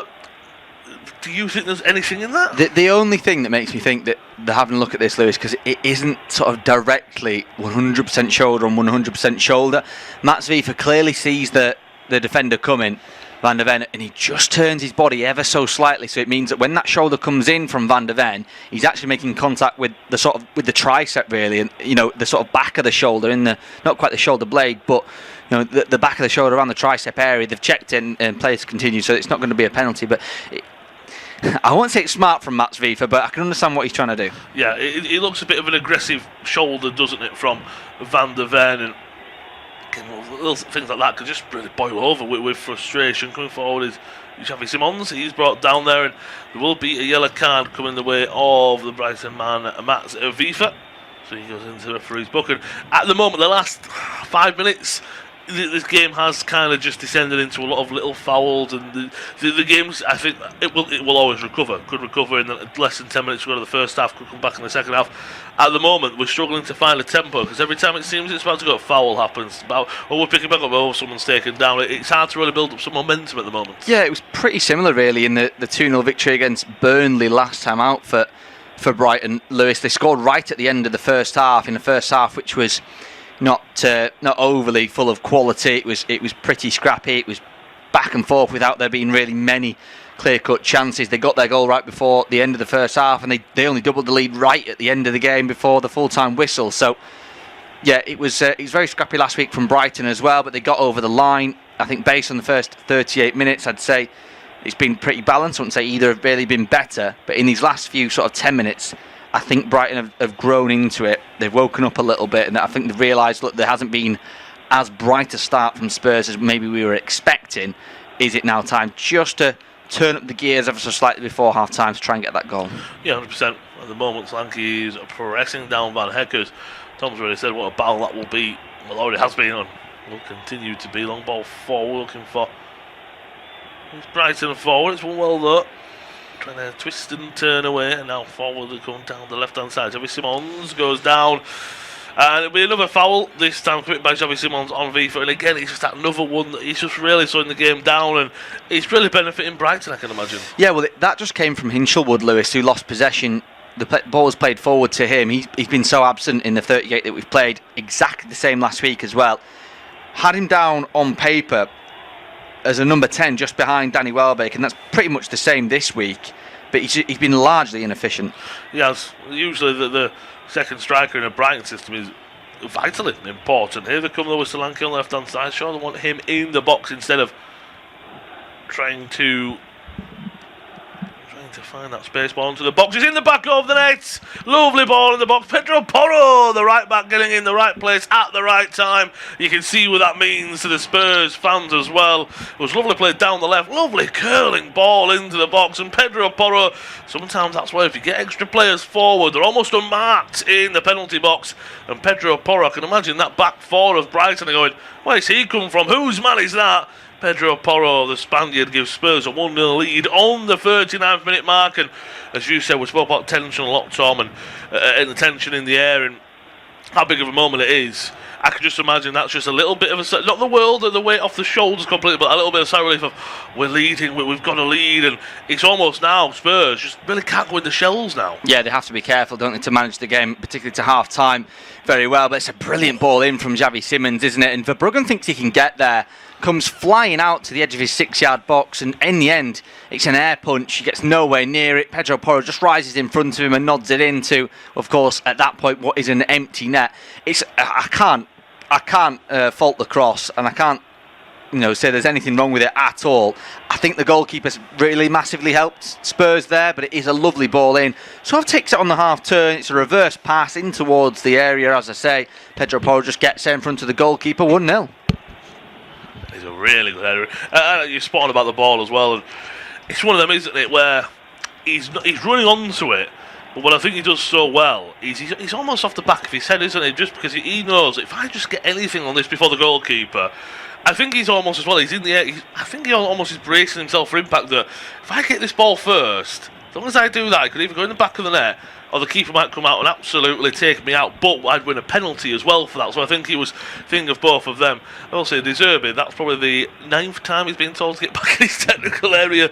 It's a very small one at the Tottenham Hotspur Stadium. And for example, there's just that guy there, arms crossed, straight face, because he goes, 1-0 up, but we're still not looking confident. But here they come in search for second. Solanke takes it past a few. Into Xavi Simons, takes it, chance 1-1 off the post. It falls for Pedro Porro, who puts it wide. What an opportunity that was. Lovely play by Simons. He's already set Pedro Porro up. Nearly going from provider to goal scorer there. What a moment. And what an opportunity for Spurs to score 2 in basically 2 minutes. Great play from Solanke. I think the question is Conor Gallagher offside? He never gets involved in it. There might have been the question. It's a lovely pass to Simons. Takes a lovely first 2 touches. Should he be putting that in the back of the net? Well, it's brilliant, isn't it, from Solanke, and it's great from Simons as well. That weight of pass from Solanke, and we've just got the reverse angle there, and we can see Solanke behind Simons as he hits it. He's smiling. He thinks it's in the back of the net. He's clearly watched Xavi Simons do this exact thing over and over in training and find the back of the net. Well, this is not training, and it comes off the post. He does beat Verbruggen, but he can't beat the woodwork. Does mean though that Spurs do have a corner. That shot from Porro did take a wicked deflection. Ball comes in, Verbruggen comes to claim and punches it well away this time. Brighton, they're really under the cosh. That should be a foul against Matoma. It's going to go out for a throw-in. If Spurs won the ball from a throw-in or free kick, I think Simmons is saying that's got to be a foul. And Matoma actually puts down there is just a collision, but I'm surprised the referee hasn't given it. I'm going to watch it again. The first touch from Simmons is great. That second touch takes it away from Kalioglu, doesn't it? And I think almost, unfortunately, it's a great first touch, but the ball's a little bit behind him, and he's trying to curl it into the corner and just doesn't get any curl on it, unfortunately. Yeah, it very nearly falls to Cullen Moani, doesn't it? The rebound. It's just off his toes, really, when Porro hits it, who, of course, thought he'd got two quick fire goals. Of course, there's a Brighton fullback that was at a brace last week, very nearly a Spurs fullback with a brace this week. But he managed just to push it over the bar. Brighton just need to be careful. The same way that Spurs will need to manage the game now before half-time, Brighton need to make sure they don't go 2-0 down inside the first 45. Brighton are going to come forward for the first time in a good while. I can imagine as well, as long as it stays at least 1-0, and look, there's only 2.5 minutes left of the 45, plus whatever stoppage time we do have. Spurs will be breathing a massive sigh of relief, and I say that I think they'll want the second, because to play devil's advocate, as Spurs come forward, ball over the top, will it find Udogie? Yes, it will. Heads it past him into. He's got a chance to drive in heavy touchdown, cleared away by Van Hecke. Play devil's advocate, 85th minute, it's still Spurs 1-0. It would be such a tense moment, wouldn't it? Because they know they're so close, but then an equaliser comes in. If they get that 2-goal gap, I'm not saying you've got to throw everything at it, but if you get an equaliser now, you've got a full second half. It's one of them, it's how long they've got if they do get an equaliser. Yeah, and you just worry, don't you, if they concede at all, Lewis, no matter what the scoreline is, how it's been over the last few months. Will the heads just drop, and will the body language just change? Will the fans not get behind them? Will they be as upset with them as they have been in the last few weeks, and will that be a really detrimental effect? Of course, we're talking ifs and buts. Brighton haven't really looked like scoring, have they? The substitution, I was really excited when it was Matoma coming off the bench for the injured Diego Gomez, whom we hope is okay, of course. He hasn't really had any effect on the game. Minter's seen a lot of the ball. He's been ineffective as well. It's not been vintage Brighton this week. No, it hasn't. Another collision that you've already pointed out will be a big heavyweight battle almost between Solanke and Van Hecke. That time, Solanke backing in, and there was a bit more force. There wasn't. There was a bit more of an elbow, and not a malicious elbow and shoulder, but there was more of a Solanke going into Van Hecke more than there was just a collision. So they do get the free kick and the benefit of the doubt. Not for the first time, actually, Lewis, because when the ball came over the top, as I said earlier on, Solanke didn't win it. Those two collided. Van Hecke went down probably a little bit too easily, really. Neither got the rub of the green there. It wasn't a decision either way from the referee. So neither team got a free kick. They were allowed to play on. But yeah, it's just one to keep an eye on, because Van Hecke is just sort of leaning back himself and allowing the contact to come and then going down. Yeah, I agree with that. We're just about up for the 45 minutes and then stoppage time to come as well. But at the moment, what a massive 3 points it is. Having a quick look at the table, of course, with the likes of Nottingham Forest and West Ham to play tomorrow. Tottenham Hotspur do jump out of the relegation zone. Level on points with Forest and a point above West Ham. They have superior goal difference than the Tricky Trees by 2. 45 minutes played. 5 minutes of stoppage time to come. Of course, with the Diego Gomez, that was a good 4 or 5 minutes itself. Obviously, we've had the goal as well. Van der Ven looking to drive forward. Wow. He's fantastic at this. Solanke plays the ball. He's looking for Udogie. Udogie might have been offside, but it's well of it from anywhere. And if I'm Solanke, I'll just be trying to just not. He's got to pass it to Van der Ven. Everyone's going, go on, mate, keep going, because he's done that before. And I think was it the Champions League? He scored that great goal? So we know he's got it in his locker. Yeah, absolutely. I can't bring to memory who it was against now, Lewis, but I remember him scoring it earlier this season. He's so capable of that. I mean, we've seen that he's been clocked as one of the fastest defenders in the league, one of the fastest players actually in the league, hasn't he? Over the last 2 seasons, just gets going there. Can't get the ball back though from his teammate. Just watching back this chance earlier for Brighton, where it was basically cleared off the line. Van der Ven, he stabs at it, and he stabs it off the inside of the post, and it swerves all the way from one side to the other, and somehow doesn't go in the back of the net. I said this in the Sunderland game, that when your luck's not in, your luck's not in. That's where you just need the rub of the green, and and Spurs got that there. Danso picks it up just outside his area. Really manic finish to the end of this first half. Since that goal went in, it's almost just woke Brighton up a little bit in sense of the throwing extra bodies forward. Still yet to really find any chances, but they are just trying to be a bit more positive, you'd say. Xavi Simons, a little bit too light in the tackle there, and Boskaglu comes away with it into the feet of Inshallwood, out to Gross. He's going to swing a ball into the box. Not a bad one. Maybe a little bit behind Danny Welbeck. Dealt with, though, by Spurs. And this is where I can imagine those Spurs fans have got hearts in mouth moment. Gross, decent ball to the back stick. Strike comes in. And what a goal. That is Mitoma. He's been quiet since coming on. But what a world-class strike he's just put into the back of the net. Gross, we know the Germans got an elite delivery on him, whether it's a dead ball situation or in play. That one was beautiful. Still take nothing away from the Japanese winger. He hits that so perfectly. And what I was just about to ask you, Tom, before that ball came into the box, is are they now sitting back a little bit? Are they just trying to get to half-time? Yes, that is a world-class goal, but still, now they will go into half-time, unless they score with the 2 minutes of extra time, level one apiece. Yeah, it's a boss cross from Gross, isn't it? It's absolutely on a sixpence from the German, in towards that far post. It's over everyone's head. Pedro Porro, the goal scorer, very nearly the scorer of a second as well for Spurs. He's just not marking anyone, Lewis. He's not awake. He's a very passionate player, and sometimes that can really help you, but sometimes it can hinder you. I think he's ball watching here, and he forgets that Mitoma's behind him, who creeps in. The Japanese international hits it first time on the volley. Of course, as I mentioned, scored against England, didn't he, in the most recent international break in that 1-0 victory at Wembley, and scores again here against the North London side. It's 1-1, and as you say, this will be really interesting to see how Spurs react just in the few minutes that remain in this first half, but also at the start of the second. Minter's coming forward as well. They could go from 1-0 down to half-time, 2-1 down. 90 seconds left of the 5 minutes of added time, but again for that goal, what, 30, 45 seconds, however you like to look at it. Ball forward again. Brighton have looked so much better since conceding, and they're coming forward again. The goal scorer Minter on the left hand side of the penalty area cuts it back inside, back to the edge of the area. It'll fall for Hinshelwood, plays it to Vifa, lets it run, and now there will be space for Spurs on the counter attack, but Xavi Simons, heavy touch, a little bit behind him, so he had to get behind it and carry it forward. And this is at 0-0, it was a very good game. I wouldn't lie and sit there and say it was poor quality, but almost that Pedro Porro goal just opened both teams up going forward a bit more. I can imagine from a Brighton or a Spurs fan point, they're going, no, we might concede or score every chance, but it's two neutrals, it's been a better game. Yeah, it's almost as if that the sort of the valve tension since that first goal went in has just been released a little bit. It was just sort of, the game was just waiting to show a little bit of excitement, a little bit of energy,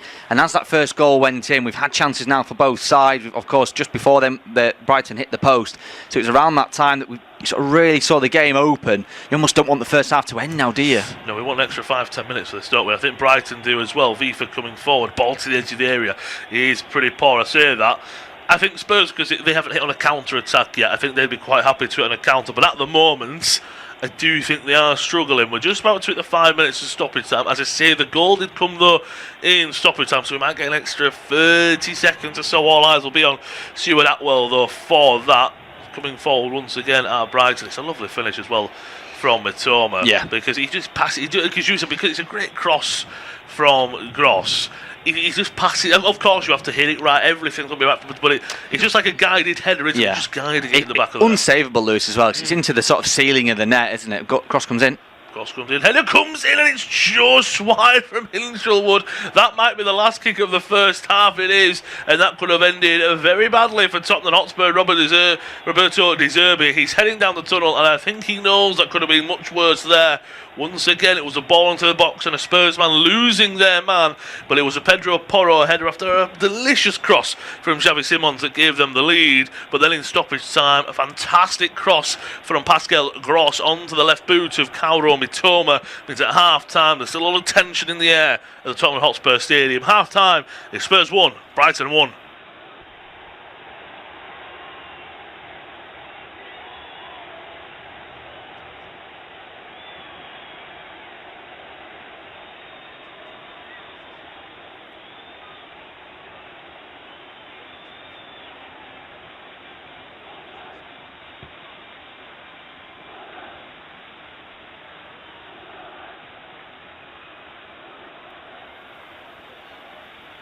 Half-time, Tottenham 1, Brighton 1. The game took a little bit of time to get going. There was real tension around the Tottenham Hotspur stadium.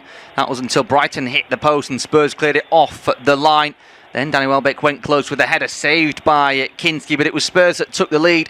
Pedro Porro with a header from a brilliant Xavi Simons cross, and an equally brilliant cross from Pascal Gross in towards substitute Kyra Matoma to make it 1-1 before half-time. It's half-time, Spurs 1, Brighton 1.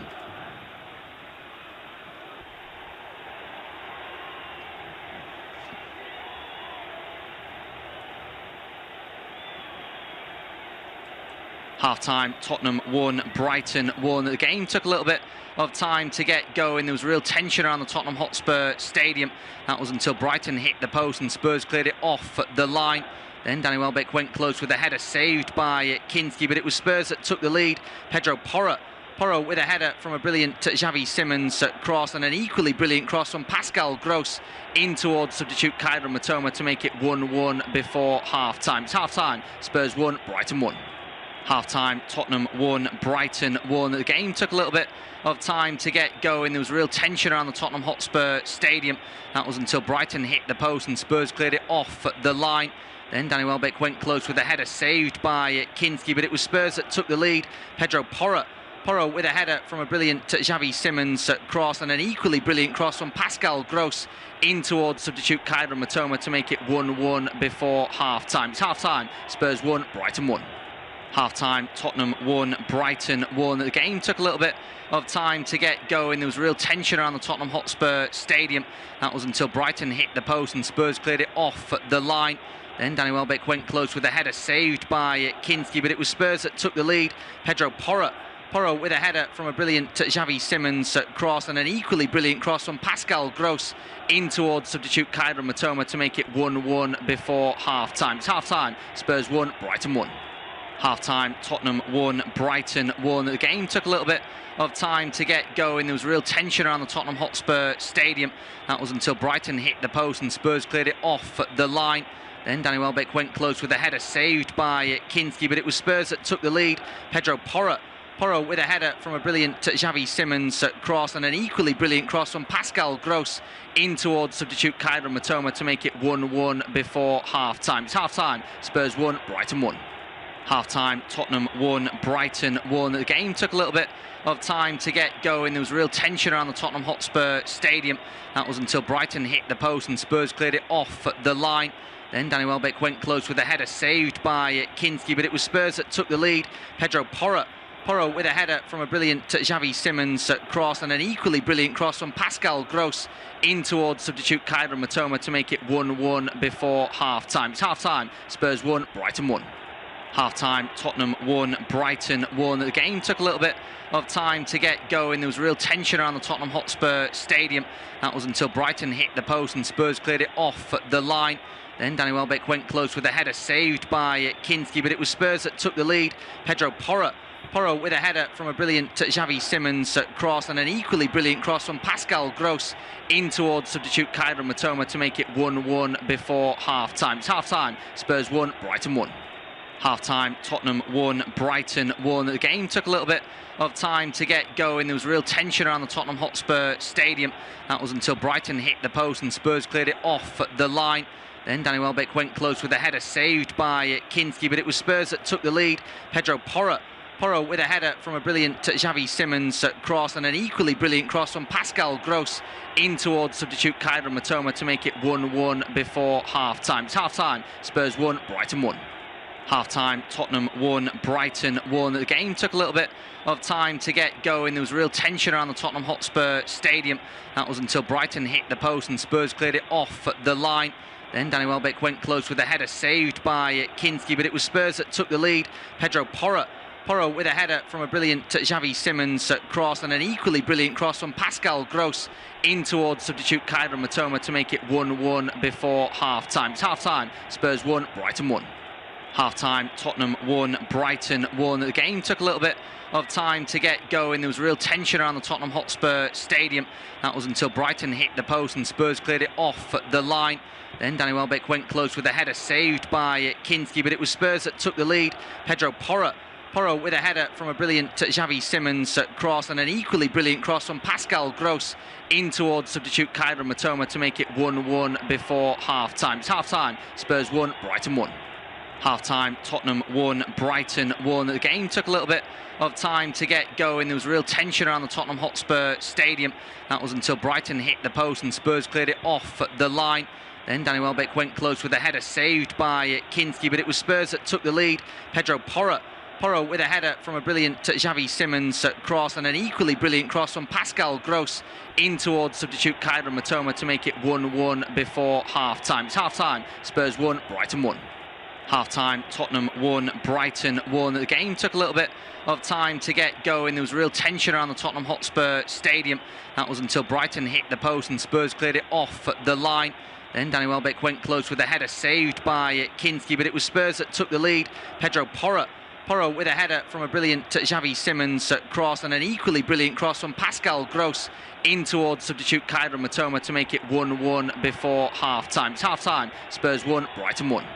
Half-time, Tottenham 1, Brighton 1. The game took a little bit of time to get going. There was real tension around the Tottenham Hotspur stadium.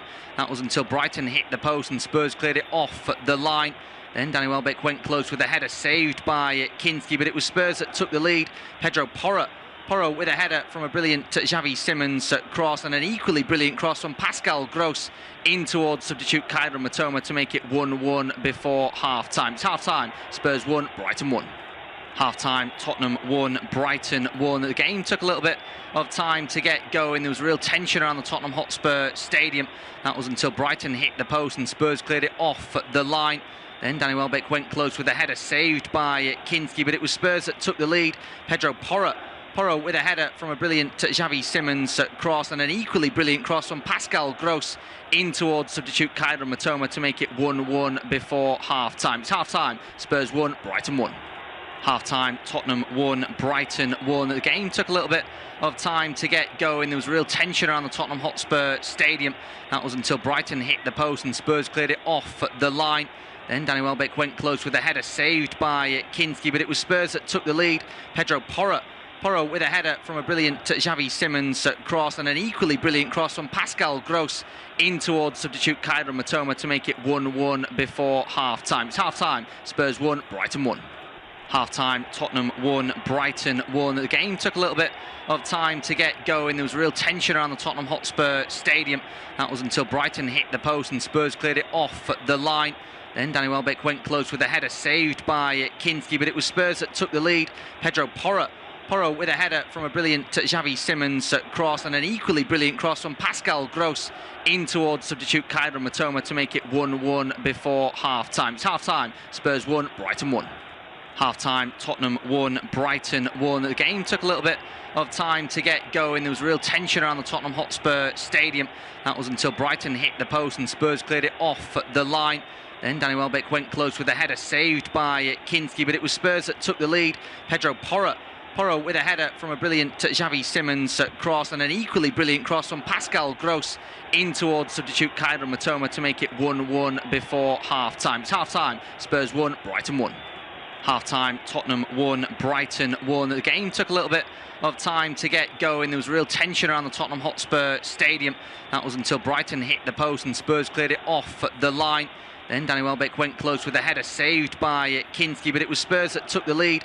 Pedro Porro with a header from a brilliant Xavi Simons cross, and an equally brilliant cross from Pascal Gross in towards substitute Kyra Matoma to make it 1-1 before half-time. It's half-time, Spurs 1, Brighton 1. Half-time, Tottenham 1, Brighton 1. The game took a little bit of time to get going. There was real tension around the Tottenham Hotspur stadium. That was until Brighton hit the post and Spurs cleared it off the line. Then Danny Welbeck went close with a header saved by Kinski, but it was Spurs that took the lead. Pedro Porro with a header from a brilliant Xavi Simons cross, and an equally brilliant cross from Pascal Gross in towards substitute Kyra Matoma to make it 1-1 before half-time. It's half-time, Spurs 1, Brighton 1. Half-time, Tottenham 1, Brighton 1. The game took a little bit of time to get going. There was real tension around the Tottenham Hotspur stadium. That was until Brighton hit the post and Spurs cleared it off the line. Then Danny Welbeck went close with a header saved by Kinski, but it was Spurs that took the lead. Pedro Porro Porro with a header from a brilliant Xavi Simons cross, and an equally brilliant cross from Pascal Gross in towards substitute Kyra Matoma to make it 1-1 before half-time. It's half-time, Spurs 1, Brighton 1. Half-time, Tottenham 1, Brighton 1. The game took a little bit of time to get going. There was real tension around the Tottenham Hotspur stadium. That was until Brighton hit the post and Spurs cleared it off the line. Then Danny Welbeck went close with a header saved by Kinski, but it was Spurs that took the lead.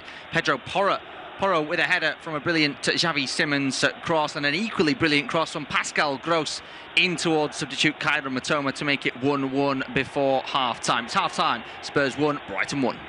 Half-time, Tottenham 1, Brighton 1. The game took a little bit of time to get going. There was real tension around the Tottenham Hotspur stadium. That was until Brighton hit the post and Spurs cleared it off the line. Then Danny Welbeck went close with a header saved by Kinski, but it was Spurs that took the lead.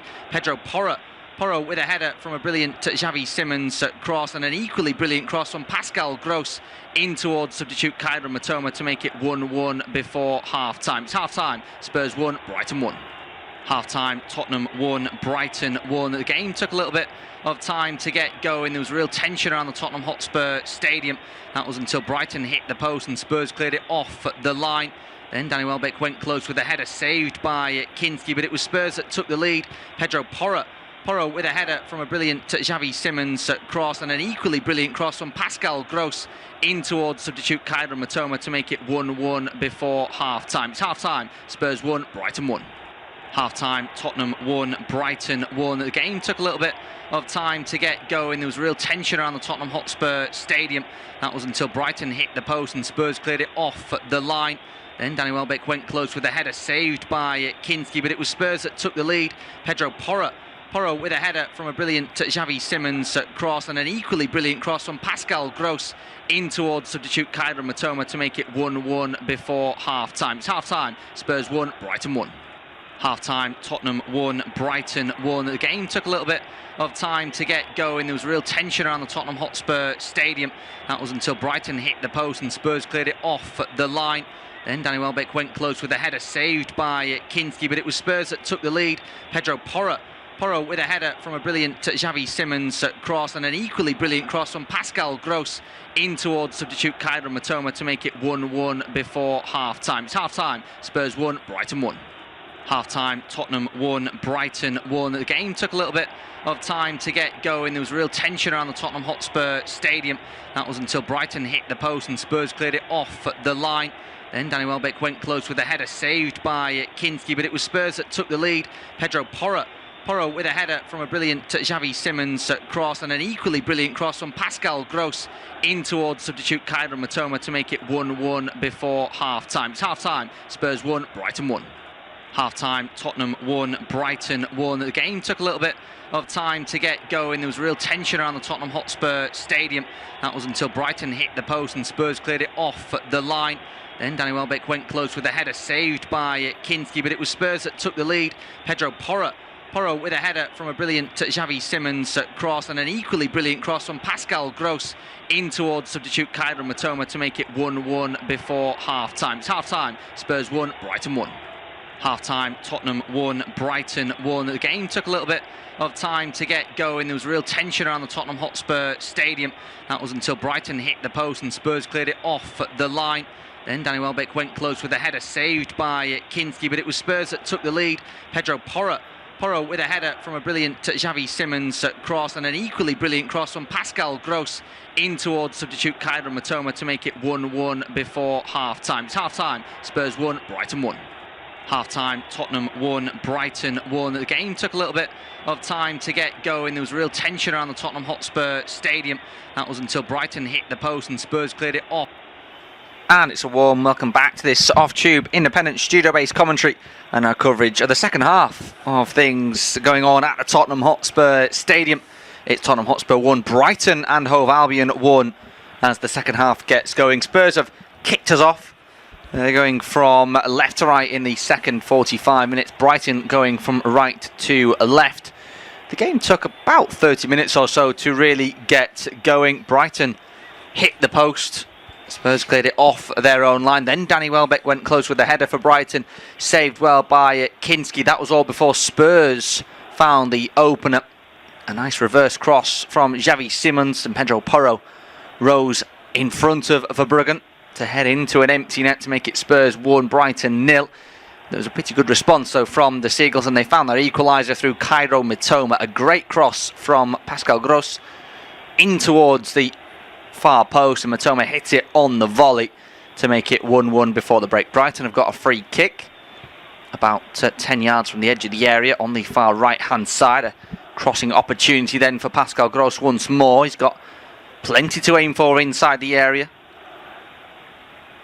Minter steps away from the ball. That will just be allowing Gross to take it. Right time in the air, right boot at the ball, high lofted towards the penalty spot. Van Hecke wins the header, but it's off target and it's out of play for a Spurs goal kick. Well, no changes at half time from either side, no changes in terms of your commentators as well. It's myself, Tom Wilson, joined again by Lewis Raftery. As we said, Lewis, it took a while to get going. I'd say the last 15 minutes though was as good of a period of football in the Premier League that we've seen this season. 100%, and there's been a lot of talk, hasn't there, since the Champions League games of backing yourself. That's what both teams did, and here they come again. Colomwani gets it caught and bleeds feet of teams backing themselves, and that's what both teams did in the back end of that first half, and they're doing that again. Here's Solanke out towards Simons on the left. Simons reverses it onto his right boot. They hit the post as well in that first half through Xavi Simons. Ball into the area over the head though of Colomwani. That's out of play for a goal kick. 2.5 minutes gone at the start of the second half. And a goal kick for the Seagulls. Roberto De Zerbi, of course, against his former employers. Fabian Hürzeler now in the driving seat of today's visitors, who were in really good form as well. Brighton coming into this. 5 wins and 1 defeat in their previous 6 in the Premier League. That sole defeat was against Arsenal. The ball comes into the area, flicked away by Danso. There's contact made afterwards on Danso by Danny Welbeck inside the box. Referee, I don't think too interested. He sees it maybe as a natural coming together. Udogie it was though, Lewis, who lost possession rather unexpectedly in the build-up. He did, and I think Minter's just trying to get something into the box, isn't he? And I think Welbeck is in a half-decent position as well, that he reads a play that it might fall for him as well. I think it probably is a foul because he does catch him, but he's also going for the ball, isn't he? He's not malicious. He's not going into foul Dancer. He's going in to just get anything on the end and a touch on the ball just to try and stab it in. And again, I don't want to sound like we're a broken record, but that's just attention, isn't it? Because going in half-time 1-0 up, it's a completely different story, I think, whereas one piece, it's the return of that tension again. Hinchelwood from the throw, back towards the right-hand side for Minter, chops onto his left, good press from Xavi Simons, but he's got round the Netherlands international. Minter then opens up towards the centre of the park, where it's dinked back over towards the far side. Great ball from Bascagli. Gross brings it down. Corner of the box, here's Hinchelwood, drops towards the edge for Ayari, who hits it. It's blocked by Gallagher. Reverse pass comes in, and it's Mitoma who hits it.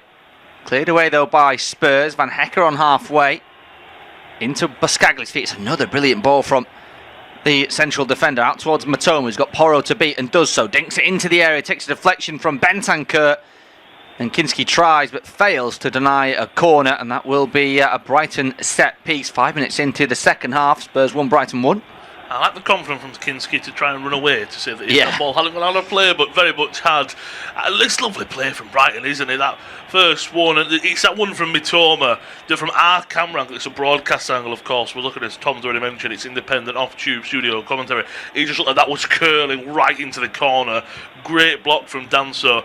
They do have a corner though, and as I said, wondering where we would pick off. You were asking that question. We've continued straight from the back end of that first half. Yeah, it's going to be an in-swinging corner for Brighton. Pascal Gross, who laid the assist on for the equaliser, whips this one in towards the far post, nodded back, crossed by Mitoma, but cleared away by Bentancur, supported there by Porro, lofts it high over halfway. Simons will give chase. Kadioglu just gets there with the outstretched right boot, sends it back from whence it came. Here's Mitoma, just inside opposition territory, goes down. That'll be a free kick. Conor Gallagher, the guilty party. Mitoma, by the way, was a change in the first half. He came on for the injured Diego Gomez, whom, again, we hope is okay. I have not seen an update just yet regarding his status, but it was a nasty landing from the Paraguayan. Here is Mitoma. Drops it back towards the edge of the area for Pascal Gross. He moves it infield for Ayari. Now here's Bascagli again. Gross to Mitoma. Mitoma back to Gross. Skaggley once again forward, good football, keeping the ball well here. Brighton, Matoma's just kept it in, gets some support, goes down under the challenge. That'll be actually a free kick the other way. I think he's given it for handball there. Yeah, I think so, because it goes down a little bit lightly, but I do think there's a little clip of the heels, but I could see why the referee's probably thinking Matoma's gone down and he grabs it there. I think you're right, because of that grab. I think he just probably lets play on, but also I wonder if Matoma doesn't grab it, what he would do, because he was waiting, wasn't he? Because let's just say Matoma doesn't pick it up, the referee probably just thinks it's a dive, so there must be simulation involved and possibly a yellow card for Matoma. Potentially so. 51.5 gone, 1-1 at the Tottenham Hotspur Stadium. You're listening to Off-Tube Independent Studio-based commentary. As it stands, by the way, a point for Brighton puts them into 9th. They'll just go above Everton. For Spurs, of course, doesn't do any good for them. They remain in the bottom 3. That's ahead of West Ham and Nottingham Forest, who have both yet to play this weekend. Here's Kinski inside his own area, forward to Bentancur. His first start in the last few months for Tottenham Hotspur, hasn't played since January 7th. Ball down the line for Kolomowani. Across comes Matoma to try and deal with him. Still Kolomowani, drops back onto his left. Infield now to goalscorer Pedro Porro. Tries to shift it to his right. Kolomowani keeps it alive. Gallagher into the area with a poor ball. Cleared away by Welbeck back there. 52 minutes gone. Spurs 1, Brighton 1. It's in rather end-to-end, hasn't it, this second half? Yeah, opened up very nicely, as we spoke about as well. Yellow card coming out here. Someone that is off the field. I assume it's De Zerbi, yeah. And I think that's the official, because the referee this afternoon going into the evening, Stuart Atwell, he's put up 4, and I think I was saying 4 times now my fourth official said to you, stay in your area, and he's probably closer to the corner flag than he is his own dugout, isn't he? But I will say, I'm not saying that technical area should be big, but that just seems like quite a small technical area as well, I will say. It does. It is a small technical area, you're right. It's such a big stadium, isn't it, Lewis? You'd think they'd have made more room for that, but they didn't. 53 minutes into the game, 1-1. Long throw opportunity here, though, for Kevin Danso, who stutters in the run-up, then does throw it in towards the edge of the 6-yard box. It's flicked away, though, as Matoma has it. He clears it away from the edge of the area. It's going to dribble over the halfway line. Minter gives chase to try and keep it in, and does so. Back heels it, though, into no man's land, and Pedro Porro's the only man there to retrieve it. Here he is, ball over the top towards the right-hand side. That'll be too much, though, for Solanke, you'd think. He just takes it off the gloves of Verbruggen. Curse of the commentator there. Verbruggen, who manages to get it on the sort of rebound on the second attempt, but Solanke must have thought he may have been in there. He just makes first contact, Lewis, but doesn't get enough on it. Yeah, he doesn't. That's one. If he maybe heads it before and loops over Verbruggen, maybe it could have even followed it in, could Solanke. But credit to Solanke for working hard, and that's what you spoke about as well, isn't it? What's something that the fans will... You look at that as a fan, I can imagine, the tension. Solanke's running. He didn't just give up on that, did he? He ran to try and get it. I know it's the basics, but sometimes when you're just under the caution, nothing's working for you, you see a player giving it the all and running that extra mile, you just sit there and go, okay, so they care, so we'll keep supporting you. 54 minutes gone, 1-1.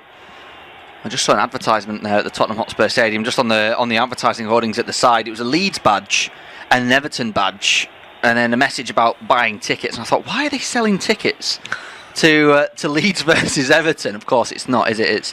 It's Spurs at home to Leeds and Spurs at home to Everton, the last 2 home games of the season. Spurs also have to play Wolves in their next game after this, and then visits to Aston Villa and Chelsea await as well. So it's a big block of fixtures for Tottenham Hotspur. For Brighton, still hopes of European football. You feel that a draw this afternoon/evening puts them on 47 points. Chelsea in 6th in a minute in that Europa League spot, are just a point above them in 48. It's very tight, really, isn't it? But underneath Liverpool in 5th. So Chelsea in 6th on 48, all the way down to Fulham in 12th on 45. Just 3 points separating a large chunk of the table. It's a very tight Premier League table this season. 55 minutes on the clock. Spurs 1, Brighton 1. Looks like Roberto De Zerbi is going to roll his dices. It looks like Archie Gray is preparing to come on, as is Matthias Tell. Porro, though, forward, taken off the toes of Gallagher by Skaggley. Right-footed ball this time over towards the far side. Nodded away by Udogi. Basuma will have it and goes back to Kinski in goal. Forward to Bentancur. Might we see his race run, potentially, given that he's not played much football, Lewis, recently? Possibly, and it could have even been between the manager and him, and I want to play you, but I'll give you a good 60 minutes, and wanting to get back on the field, and also whilst the ball went into the box, cleared away by Van Eyck. It's also, isn't it, that look, whilst he's not picked up another injury and aggravates anything, let's get him off whilst we can get Archie Gray on, and it gives Archie Gray a good 30 minutes to get in this game. Ball out towards the right hand side. Gallagher goes down. To his credit, immediately gets up. Wasn't claiming that he'd been fouled. Archie Gray's brother Harry scored for Rotherham today in their game against Leyton Orient. 56 minutes gone. You're listening to Off-Tube Independent Studio-based commentary. Spurs 1, Brighton 1. It will be Yves Bissouma, the first to be replaced. Well, he has been booked, of course, so that is an understandable change. Don't think it's quite been the memorable 57 minutes for Yves Bissouma that the Spurs fans probably would have been hoping for this afternoon. Had he played a little bit better, maybe they'd be in a different situation. And it's a Frenchman on and a Frenchman off. Matthias Tell comes on for Randall Kolo Moani, the other change. I mean, I covered the game, as I said, last week against Sunderland, and Tell came on, and Tell was absolutely fantastic. He really changed the game. I'm surprised Kolo Moani's come off, just because he had that pace and a bit of the unknown as well, to a degree. But Tell was very, very good. And Archie Gray came off in the second half. And I really felt for him because the first half played very well. He played in his actual position, midfield. And I was just as impressed as when I saw him in his younger days. He's still very young. When he came from Leeds United in those games. And I saw him at centre-back, right-back, right wing-back. And I just thought, is there a player in there that we saw a few years ago? And then you sit there and go, yes, it's because he's trying to develop in positions that he shouldn't be playing in.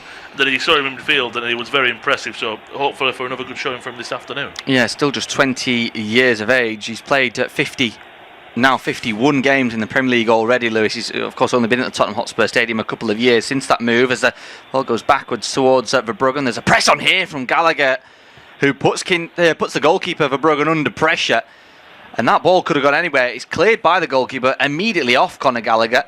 On another day, in another season, for another club, Lewis, it might go into the back of the net. It's out for a goal kick. Again, I don't want to harp on this, but if Spurs are probably pushing for Champions League and had a great season, that might just roll of the luck. Go in the back of the net, you don't know, do you? But that's one thing. First of all, I actually think Conor Gallagher's quite an underrated technical player because he's got a great work rate, but you also know you're always going to get that from him as well. Here come Brighton. Yeah, Matt Savifa tries to poke a ball between the centre-back and the full-back, but Mickey van der Ven, with those long, speedy legs, is able to get there first. Just under an hour gone. Spurs 1, Brighton 1. If you're just joining us, by the way, goals in the first half. Spurs open the scoring through Pedro Porro. Lovely cross onto his head by Xavi Simons. He nearly doubled their lead as well. That was after Xavi Simons had struck the post, and then his rebounded effort was saved by the goalkeeper. Brighton, though, equalised. Karan Matoma with a brilliant volley after a great Pascal Gross cross. Matoma's then lost possession. Here's Tell. Challenge comes in from Hinchelwood. Porro then wins it, then loses it. Here is Kadioglu. Moves it back in field to Ayari. Ayari to Boscagli, who's really showed his passing range in the game so far. Here's Kadioglu to Matoma. He's got two to beat on the left-hand side, being doubled up by Porro and Tell at the moment. Stops the ball dead, then tries to go round Pedro Porro. Good defending, though, from the Spaniard. He just sees the ball out of play, ushers it into touch, and that will be a goal kick. An hour gone, 1-1. I think what you spoke about, you hit the nail on the head with Pedro Porro. He's such an emotional player that it either works really well for him. There's just no in between when you have players like that, which you spoke about, and that's where just that emotional part of he now will look at Matoma and go, for that goal, it was my fault. You got the better of me. Now, for the rest of the game, he will want to prove to Matoma that, yeah, you're not going to beat me, though, again, and that's where he was there. Brighton, though, again, because his game's so open, you just feel there's maybe one mistake from a team, and pouncing on it as the other could be the difference here. Look at the work right there from Dominic Solanke, by the way, doing his defensive work. There were three Spurs players further forward than he, as he picked the ball up there in a defensive position. He does lose out to Van Hecke in the end. He plays it across to Boscagli. Fires it into the feet of Matoma on the left-hand side. Rolls it forward looking for Pascal Gross. There's a shove in the back there from Bentancur. Stuart Atwell not interested. Last touch off the Brighton man. And out for a Spurs throw. An hour gone then. Tottenham Hotspur 1. Brighton and Hove Albion 1. Pedro Porro with the throw on the right-hand side. Another game, of course, this evening. Manchester United versus Chelsea is the 8 o'clock kickoff, which you can catch on this service. Throw in for Pedro Porro. eventually does launch the ball into play after about 30 seconds of wasting time. Flicked into the air by Kadioglu, away by Van der Ven. Now here's Gallagher about midway through his own half. Nearly shows too much of it to a teammate. Goes a long way around to find Porro in the right back slot. He goes backwards to Kinski. A couple of touches out of his feet. Under pressure now from Welbeck. Plays it into the toes of Van der Ven on the byline in his left hand side. Here's Archie Gray about midway through his own half. Dinked ball forward to Udogie. This is a smart move here for Tottenham Hotspur. The challenge then comes in on Minty. Got the ball, says the referee, as Van Hecke takes over.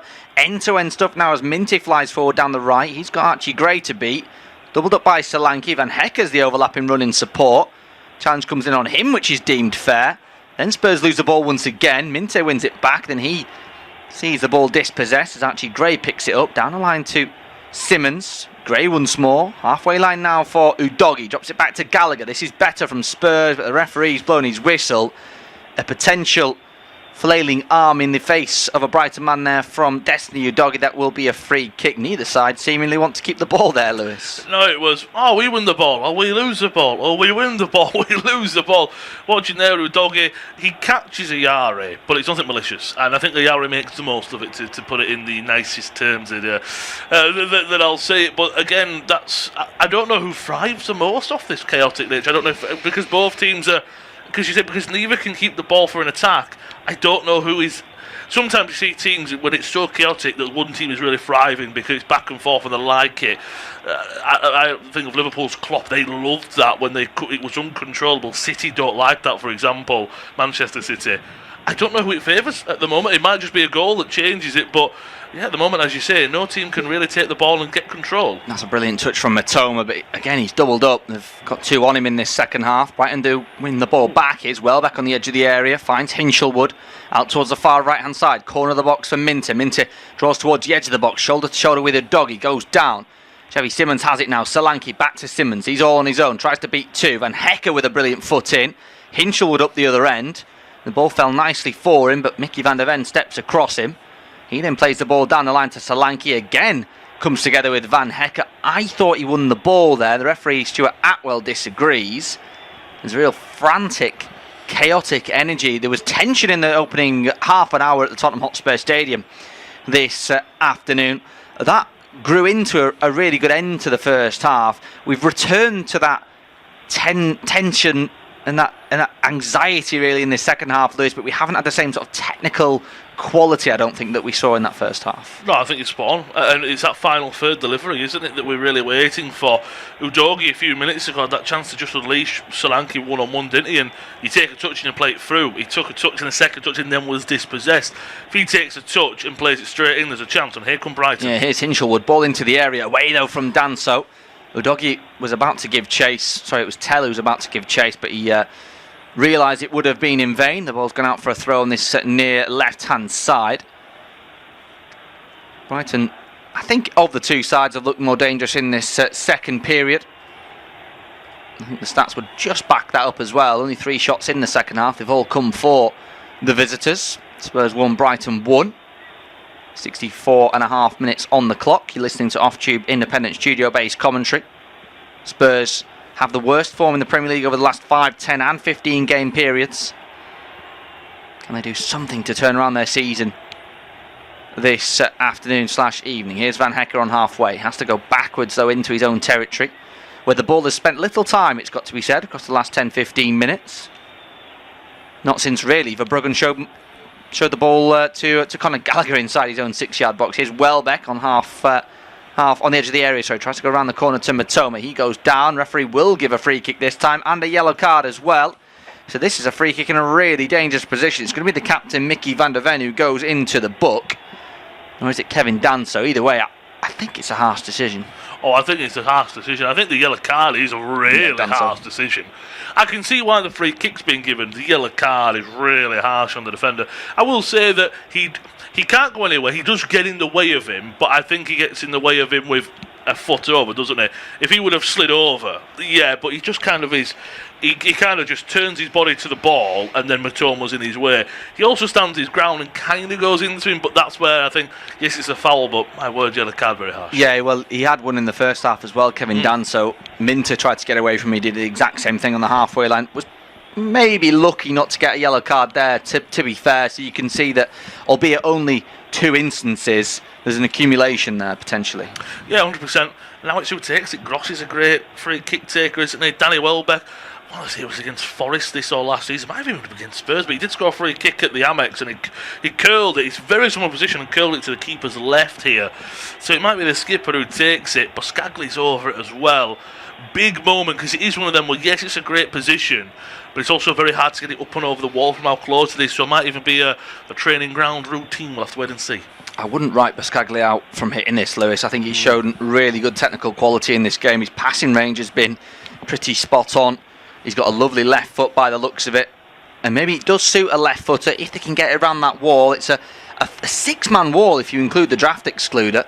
Plus Porro's only a couple of yards away from the wall as well. It does leave a little bit of a gap in defence as Welbeck hits it against the wall. It's cleared away though from Solanke up into the North London sky, nodded out of safety by Hinchelwood back there, and out for a Spurs throw on the right hand side. Spurs 1, Brighton 1.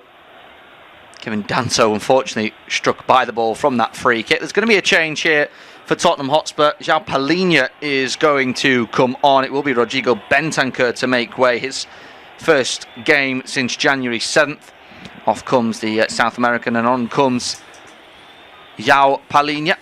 He's a pretty good man to bring off the bench, but in terms of the roles and responsibilities, they're not too dissimilar, the two players. No, they're not. And you were speaking when Archie Gray came on, weren't you, about who he might come on for Bentancur, and that just shows you that the minutes in the legs, isn't it, that probably looking close to 70 minutes when the change was made. And Paulinho, it's one of them as well, it's steady, isn't it? It's almost going, right, we're still happy with what we've got, we don't want to throw too much on yet, so let's make a like-for-like change. Tell with a cross in, no one there in a white shirt though. It's going to dribble through out towards the far corner of the box on the left-hand side. On the byline now is Simmons. Palhinha first touch around the corner to Gallagher. Here's Simmons. This is lovely from Spurs. Simmons with the effort, blocked. Palhinha on the edge, tries to pull the trigger, deflected, saved by the goalkeeper. It's a brilliant instinctive reaction from Barbara Bruggen. Palhinha must think he'd scored. Spurs 1, Brighton 1 out for a throw. I thought he'd taken too long there. Did the Portuguese midfielder have taken that touch and setting himself? And I'm thinking, can you not just take that touch and hit it on your left? Because he's got to change his entire body, hasn't he? He's got to change his entire movement, and he hits it well, and it takes a deflection off the defender in front of him. Then I want to say it's off of Yari possibly, and for Bruggen there, it's great reactions because he's reacting to the shot coming anyway, but it's also great reactions because he just leaves his left foot dangling out, doesn't he? He's really good from the Brighton goalkeeper, but as you say, corner coming up for Spurs. Yeah, it will be Pedro Porro, the goal scorer, to take it. Raises his left arm, swings his right boot at the ball for an away swinger, high lofted towards the back post. It's going to be kept alive by Palhinha, but then the referee's blown his whistle. That'll be a free kick to Brighton inside their own area. Mickey van der Ven just playing with fire there as he trotted away with the ball in hand. The referee Stuart Atwell has convinced him to drop it right before he's potentially booked him. No yellow card has come out though. There's going to be a double change here for Brighton and Hove Albion. Looks like Matt O'Reilly and Jorginho Rutter are preparing to come on. We are 3/4 of the way through the game. It's nicely poised, this one, for the remaining quarter, and Lewis will take you through to full time. Cheers, Tom. It's been a fantastic watch, hasn't it? And I think we're just missing maybe that vital final third delivery and finishing, but look, both these teams have that in spades. It's just, I know I'll sound like a broken record with the tension, but you can just feel it at the Tottenham Hotspur Stadium. Those two subs though, the forward thinking out there from Brighton. I have to wait to see who's coming on. I think Jorginho Rutter, possibly maybe Jack Hinchelwood. Now would be like for like and getting a more attacking player on the field of play. And we'll have to wait and see who for Matt O'Reilly. Might be Ayari, might be Gross. Maybe we'll have to wait and see. Maybe Vifa. O'Reilly played it right back a handful of times. Gross is on the ball right now, just inside the Brighton half, and it's been such a frantic, high-tempoed game from minute 1, really. And there might just be now that little bit of drop-off for 5 minutes, even for both teams to just have a breath, have a breather. Well, Conor Gallagher isn't, because he sat there like an Energizer bunny in the middle of the field, just hopping around, just trying to chase down anything he can. He's actually looking at his teammates going, am I going to have to do this on my own? Are you going to come up and help me? This is what we worked on. Give me Brighton so tactically focused. Well, I saw that, of course, in the stands this afternoon is Fabian Hertzler I always wondered why. I believe he is suspended, but I've always wondered why managers don't do that more, because you can see a great aspect of the pitch and what's going on up there. It's very rugby league or NFL-esque. I remember Sam Allardyce used to do it back in the day as well, the former Bolton and Newcastle boss. Still on the ball are Brighton with Karioglu just knocking it around and trying to move Spurs around as well. Van Heck. Ayari back to Gross. Van Heck. Just feel as well, Spurs, I can imagine those fans are thinking we went 1-0 up. If we go 2-1 down, they've already had an equaliser. What if they go 2-1 down?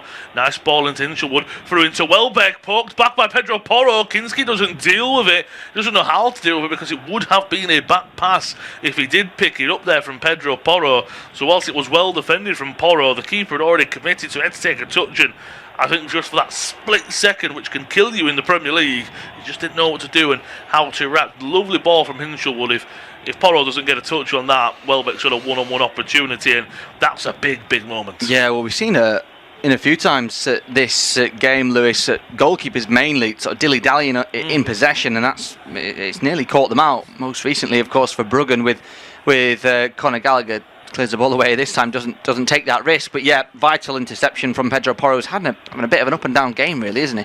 Also, just on those changes which haven't been made yet, the ball's still in play. Interesting that there is O'Reilly and Rutter. O'Reilly actually scored on the opening day for Brighton. He played 4 games before moving over to Marseille on loan, but he's not really featured since. Jorginho Rutter as well hasn't played too much football. He's only started 1 game of the last 6 in the Premier League. Moving forward now, and Minter gets it past Danso. Ball into, he's just got caught up a little bit in his feet there, the ball, and the cross then is pouring into the arms of Kinski. But it came in at a Rutter. I mean, he was incredible in Leeds' his 23-24 season, wasn't he? And came into Brighton in the summer of 2024. A lot of hype and never not delivered, because whenever I watch him, I think he's a great footballer. Perhaps that goals and assists he hasn't delivered. And also you see maybe just Fabian Herzler, Van Tiemann always had a few injuries here and there, of course. To boot, but very similar with Matt O'Reilly, of course, as you said, coming in from the Scottish Premiership, and it's just, again, these signings scream of Brighton, nice, smart signings that you think they're going to perform for Brighton, probably sell them on for a nice profit and redo. And they're two that haven't really worked. Paulinho, ball forward to the right side to Tell, into the penalty area, back into the box for Conor Gallagher, keeps it going, turns left, turns right, still on the ball. Good quick feet there, well defended, I thought, from Karioglu. I mean, Gallagher, he had a couple of times he could have gone down there. I thought he was going to go down on the first challenge, Lewis. It's funny you say that, 'cause it takes the words right out of my mouth. He beats Gross to the ball, and then Gross just leaves a lazy leg in there. It's probably not enough for a penalty. He would have had to have dived, wouldn't he? He would have had to, yes, there's contact, but he would have had to have gone down in a way that wouldn't have looked natural. And to his credit, we've seen already in the game, he tries to stay on his feet as much as he can, then goes down as he sort of realises the ball's gone and the move is over. We'll say, problem here for Brighton looks like Mitoma, the goal scorer. And Manu, as you pointed out, of course, when you brought the lineups down in the second half, he came on for Gomez. He's now down, and he was looking at his hamstring, and the referee even kind of looked up, because I assume the referee goes over and there's how many stoppages there can be, and even the referee almost went, yeah, he looks like his game's done up. So it could be that Brighton now, and I think they're actually readying another substitution. The 2 subs were already ready to good and go, and it looks like they're being forced into a third change, and one of their substitutes is coming off. So Welbeck will go off and Reter will come on. So that is very much like the skipper off the field of play from Manchester United and Arsenal forward, still doing it to a high level in the Premier League, and Hinchelwood as well will be coming off for O'Reilly. So again, you could even imagine that O'Reilly will play that maybe number 10 role, attacking midfielder role. Yeah, well, as I say, he started the opening Premier League day against Fulham, scored in that one, started as a striker as well, played a couple of games as a sort of number 9, a false 9 under Fabian Herzler, so he'll come on, he'll be absolutely fine playing behind Danny Welbeck. Maxime de Cruyff coming on as well. It's a funny one with Jack Hinchelwood, because I said I covered the game last week against Burnley, the 2-0 victory at Turf Moor, and he played in the same position as he has today. And in both games, he's been really underwhelming. I'm not sure what Fabian Herzler is trying to get out of him in that position. It's almost as if he's sort of sacrificing a player just to have a little bit more room in central midfield. I can't really see why it's Hinchelwood doing that role, and I can't really see what Hinchelwood's getting out of it. to be quite honest, it's been really surprising to see that it's gone on as long as it has. He's bringing him off now, of course, but up until the 75th minute, he's not really been involved. I just wonder why he hadn't changed it before now. No, I agree. Again, Hinshelwood, I think for me, his best is a bit deeper, and he's playing a little bit higher. That might be out of, course, injuries and here, there, and everywhere. So, but I do agree with that. So, a triple change there for Brighton, as we've got full confirmation of all of them. O'Reilly, Rutter, and De Kuyper on. Mitoma, Hinshelwood and Welbeck off. And a double change coming up for Spurs. Udogie and Gallagher are coming off. Spence and Bergvall on. So like for like at left back.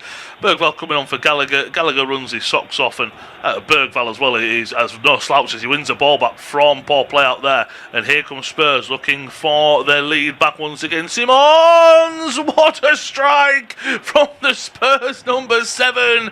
It's all from the substitute Bergvall, who does ever so well to fight for that. What a goal that is for Spurs. You can see what it means to the players. You can see what it means to the fans. He doesn't know what to do himself, Sammy Simons. He runs to the crowd. He runs to the edge of the Spurs fans. It's a wonderful curling effort off the inside of the post. Another cracking goal from Spurs. 77 minutes on the clock. How do Brighton respond? How do Spurs go on from here? What a 3 points it could be if they do come away with all of them. It's Spurs 2, Brighton 1. Well, this is a real test of character now, Lewis. Can they hang on once again? It's the second time they've gone in front. It's Xavi Simons who laid on the assist for the first, and he hit the post as well in the first half. He might have just thought they'd done the same again with 13 minutes remaining in normal times. It just touches off the inside of the post, just gives it a kiss on its way into the back of the net. It's a brilliant finish, and as you say, it's Lucas Bergvall with an immediate impact in the game, wins the ball back and finds Xavi Simons and just allows the Dutch international to do the rest. Look at the energy on the replay from Bergvall, Lewis. Absolutely brilliant. And it's a good ball to Simons, who, as I say, does the rest from just on the edge of the area. What a finish. That's pinpoint, as you say. Isn't it? Lovely curling effort. Inside of the post for Bruggen. He is diving with every inch of his reach, and he is nowhere close to it. Now, he's not saying that it's bad positioning. It is great from the keeper. Simons probably will go in the referee's book, I can imagine, for taking his jersey off and throwing that on the floor. But they can just see what it means. Again, I don't think he's had a great... Well, no Spurs players had a great season. But he's coming with that big name from Leipzig. He was linked with Bayern Munich. He was linked with a lot of clubs. His hype. And he just hasn't delivered for him. I know a lot of...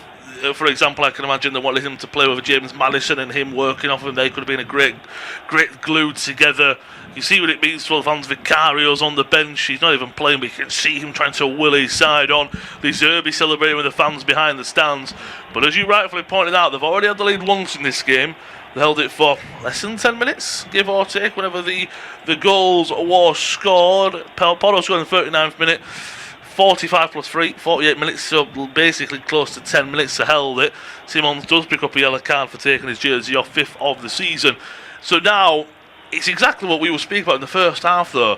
Because they're going to go into the last 10 minutes with only a 1-goal lead, yes, it's bouncy right now, but in 5 minutes time when they go, oh, we're so close, it's only a 1 goal. Yeah. It could be like a powder keg of positivity or of negativity. Yeah, and of course, as it stands as well, Lewis, Wolves will be relegated if the result remains the same. If Spurs win tonight, because Wolves have lost against Leeds, that they will be relegated. Here comes Tell. Tell on the right-hand side. If they could get that 2-goal buffer, that'd be fantastic. Solanke turns and shoots. Deflected off on Heck. And I say that because if they go get a 3-1, that's 2 goals. I can imagine that's where the smiles and positivity will come from. Yeah, it's Xavi Simons has sort of won the game for them, if that's the case, Lewis, as well. Set up the first and scored the second. Looks like James Maddison might be getting prepared to come on, by the way, which is an interesting one. If he does, we'll wait and see. But yeah, real test of character now for De Zerbi and his side. If they do win this, as a neutral, I don't think you could put up much of an argument to say they probably go on a little bit of a run, a little bit of confidence, but we'll see how they end the game. It's a corner for Spurs.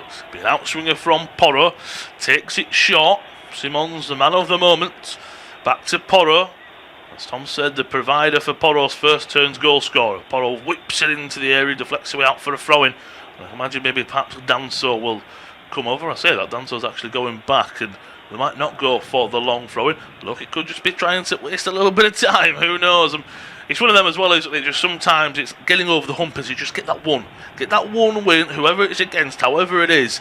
It's been a great game to watch for a neutral, and it's been heart in mouth moments at times. They're going to go for a long throw, but Dancer's going to stay in there. Bergvall will be the man to come and take it. Can't really remember seeing a long throw in from the Swedes. Going to take a long run up, that's for sure. Again, Dancer's got a great one, but you would rather the big defender be in there. Bergvall will be the man to take. It's a good one. Keeper comes to claim, just punch it away. Not as far as maybe Verbruggen would like. It's kept alive by Porro.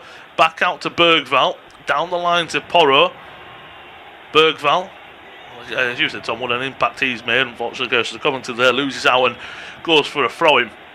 And I can imagine as well, for example, maybe De Zerbi looks at what he's got and he goes, I will pick Gallagher because I know he's going to give me more work rate than Bergvall. Bergvall may be a better young player who offers a bit more potential, but I know that Gallagher's going to rip socks off. Bergvall's come on also go, no boss, I'll outwork him and I need to be starting next game because he was an instant impact, as you say. Yeah, absolutely. Fresh legs. Maybe we have what we haven't said just yet is, to play devil's advocate. Did he take too long on the ball? Maybe Paul Van Hekke. He sort of dilly-dallied, as I mentioned. We've seen that from a couple of players in the game. There's been a little bit of that from both goalkeepers, particularly. That's just going to see a replay of it now, aren't we? So it's Verbruggen who plays it to Jean-Paul Van Hekke. And he takes it on the turn. He just has to release it. He just has to get rid of it. He's between. He's got two players behind him and two in front of him in terms of opposition numbers. Verbruggen probably shouldn't be playing it to him there anyway, but he's clearly been asked to do that. But Van Hekke needs to read the game. He needs to realise that there's two players pressing him from behind and he's got two blocking his passing lanes in front. Just get rid of it, loses it, and Simmons does the rest. We've just seen a slow motion behind of Xavi Simons' goal as well, and looking at the picture as well of him celebrating on top of the advertising boards. We've seen all the faces of the Spurs fans, and I imagine that'll be an image all over social media. Again though, depending on the result, if it does go 2-2, you can see maybe something change. Kostoulis, the young Greek forward, is going to come on for Ayari, so that's a very, very attacking change, more of a defensive minded midfielder, or maybe even box to box Ayari, you could say. He's coming off and the Greek forward is on to the field of play. Tello picks it up on the right hand side. Can Spurs grab a third and get that 2-goal buffer? Strike comes in. He gives a thumbs up and says apologies to Slank. You can imagine he was trying to find him and he just gets a delivery all wrong, and it's more of a shot on target than a cross in the end. But Brighton will have the ball. And again, just quickly going back to Van Hekke as well, I think he was so focused on the players to the left that he almost put his left hand side of his body in front of him, didn't he, so if they were going to get the ball, they had to go through him. That meant that the right hand side was wide open for Bergvall to come and take the ball without having to take him. As the ball comes into the box, there's a collision there between two players. Kinski gets right back up. He's going to pause the play.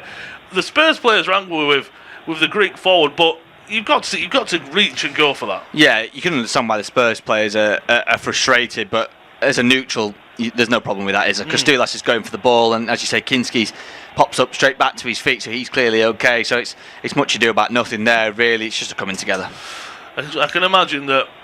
I mean, actually, don't catch him with his boot. It's more of the body to body, isn't it? Halfway might catch him with his boot. And again, you're spot on. Spurs players, I can understand why they'd be a little bit upset with that, but I can imagine if that was Solanke and he didn't go for it, they'd be a little bit upset. I will say we've got a bit of a problem of Spurs because Xavi Simons has gone down. It might be a cramp, might be a problem.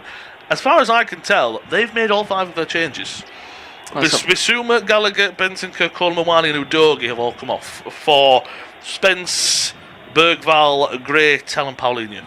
So they would have to go down to 10 if he can't continue. Yeah, of course, yeah. Forgot about Paulinho, Lewis, you're absolutely right. I had 4, but yeah, they've made 5. You can see Archie Gray's signalling to the bench, isn't he? He said it, didn't he? I think he told his face, oh no, we've got 5. You're right, yes. He's going to have to play on Simmons. I mean, he's got 6 minutes in normal time remaining, taking some gels on board as well. I can tell you, Mr. Simmons, if you're that knackered, they aren't going to do anything, I'm afraid. If you're injured, they're not going to do much. But maybe there's something special in this bottle that he's drinking. Yeah, maybe something we don't know about. There's something in the magic sponge of when you were injured. We're not suggesting anything untoward here, just to say. It might just be a nice chocolate milkshake with protein in it. Who knows? Carbohydrates. We're not sure. Looking at the table, of course, as Tom's already pointed out, Wolves will be relegated. I mean, just looking at, for example, Leeds, they're well out of it now. They're 6 points above Spurs, even if Spurs pick up 3 points. What a week it's been for the Whites in terms of that. Look at Spurs next fixtures you've already mentioned. 2 away games to Wolves and Villa, at home to Leeds, away to Chelsea, and at home to Everton. Tom's already mentioned that earlier in the first half. That's how vital these 3 points are ball lost by Rutter. Picked up in the middle by Solanke, but then they lose it once again. Kostoulis thinks it over the top of Danso. Kostoulis picks it back up, edge of the area. He might try and dance his way into the box. Lovely turn from Rutter, but great defending from Van der Ven. And Simons will clear it away, only for Van Heck. Simons looks like he might have been caught there.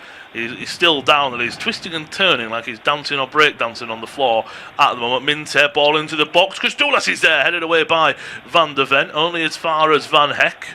Back to the right-hand side, Minte. Simons is still down, but it's not a head injury, so the referee's not going to do anything about it. Minte cuts inside, ball into the back, sticks too much on it, and they go out for a goal kick, and everyone in a Spurs jersey, just breathe. Yeah, he's been really poor today, Minte. We've definitely seen better from him this season. His crossing in particular has been really wasteful. You're absolutely right there. They can breathe a sigh of relief, the Spurs players and the Spurs fans. As you said, the goal's great, isn't it? The timing isn't perfect for Spurs. If they'd have done it, if they'd have scored now, you feel, even if there's maybe only 4 minutes added on, it's only 8 minutes to hang on. Whereas they scored on 77, so it's been nearly 10 minutes since they scored. It's a long period of time to sit back and to hang on. So yes, the goal's good. Maybe from a Spurs perspective, it could have just come a little bit later in the game. But with that being said, Simons, if he is injured, of course. He won't be able to be replaced because they've made all their changes. So the fact that they've gone in front before that's happened, pretty good, isn't it? Yeah. I wonder as well if it's the option, isn't it? So we'll watch this back again.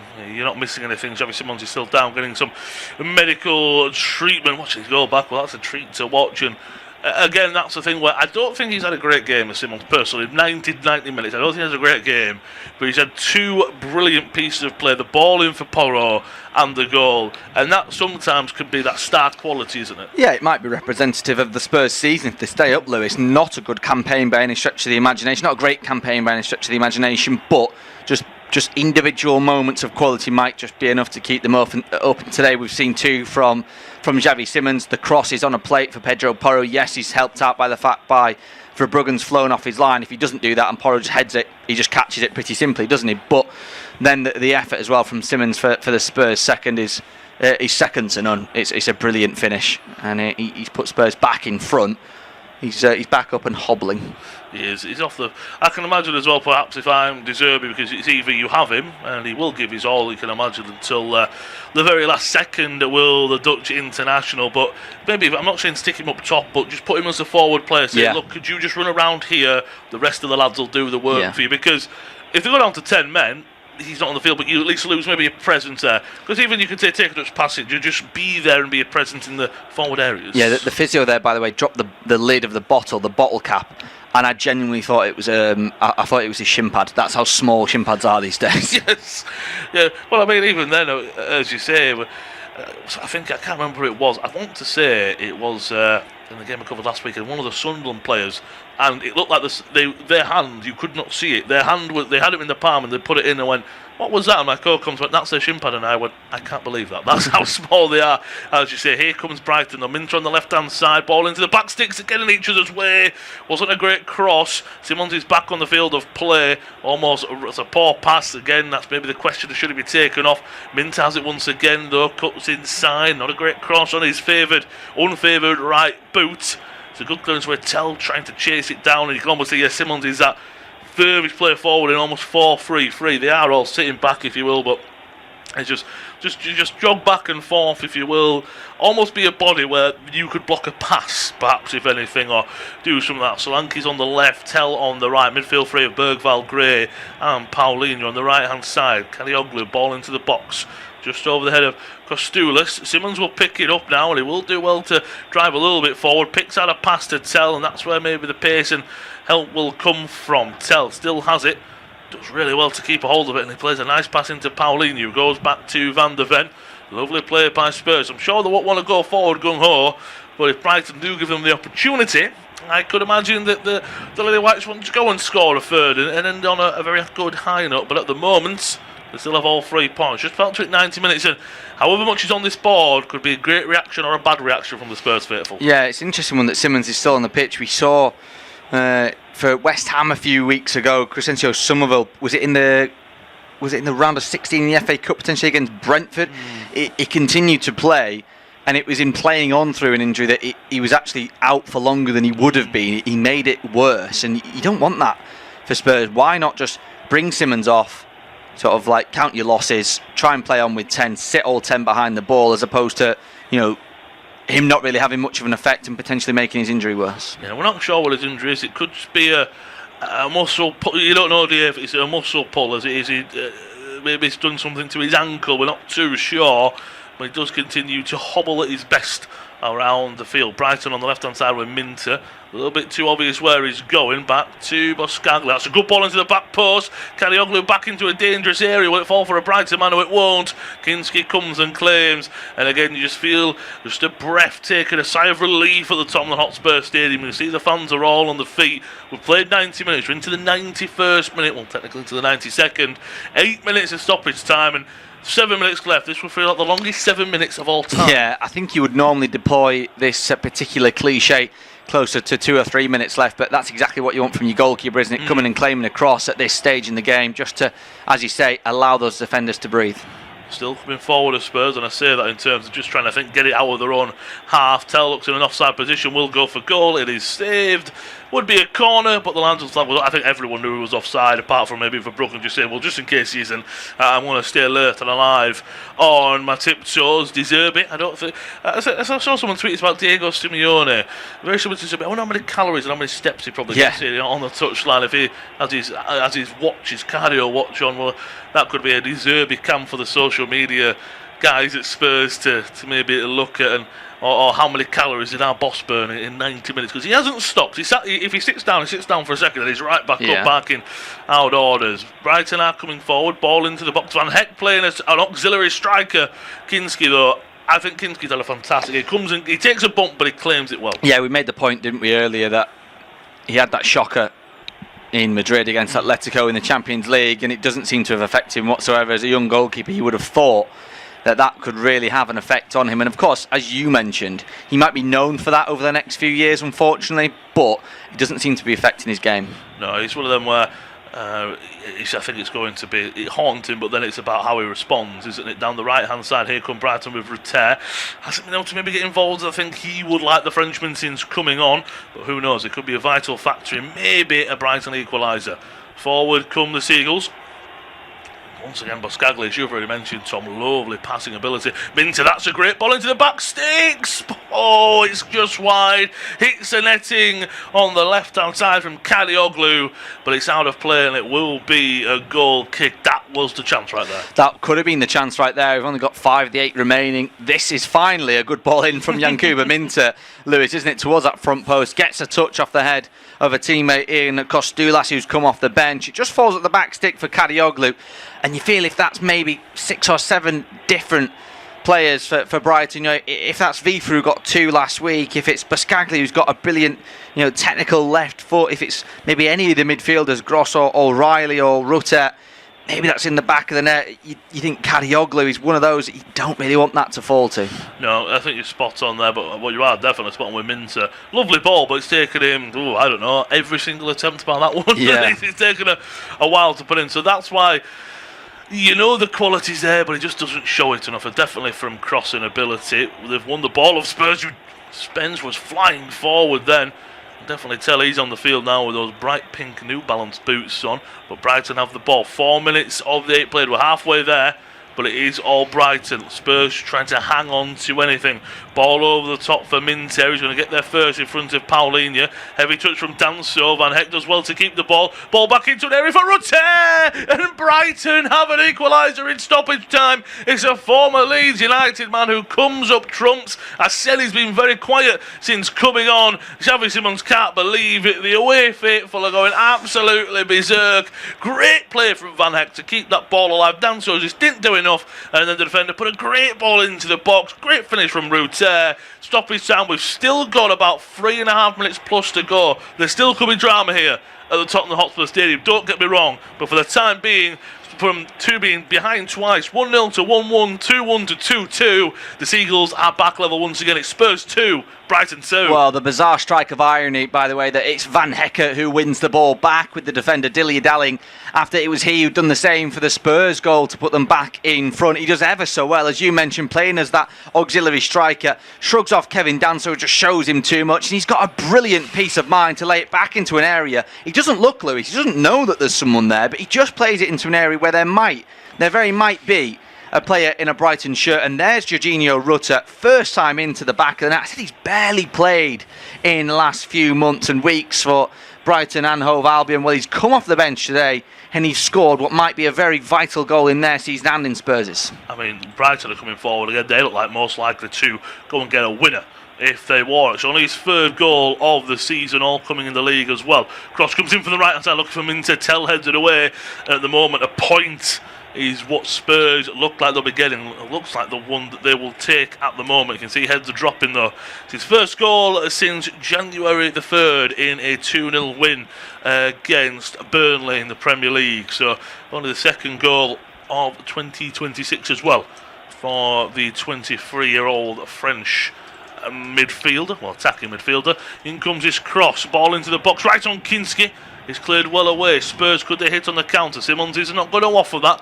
He's still down. He wins a free kick. Spurs, it's very soft. I can't believe he's given that. But Spurs have the chance just to get everyone forward, pump it long. Yeah, Stuart Atwell's, he's been sold there, hasn't he? Well, he's absolutely bought that one. It's not a free kick. Javi Simmons just tired and lightweight, a combination of those two. That's what's led to him losing the ball. Yeah, it was his goal that put them in front, and of course he suffered that injury as well, Javi Simmons. You can understand why he's losing the ball in that situation. I can't understand why he's still on the pitch, to be quite honest. We just saw pictures there of Zerbi just pointing at his head, and I know it's been a long game, but yeah, keep your heads, lads. Just why is then Danso just go there, boot it out for a throw and get there first. Van Hecke wanted it more, and just having a quick look at the table, we've got a minute left of stoppage time. Might have a little bit more after the goal came in stoppage time.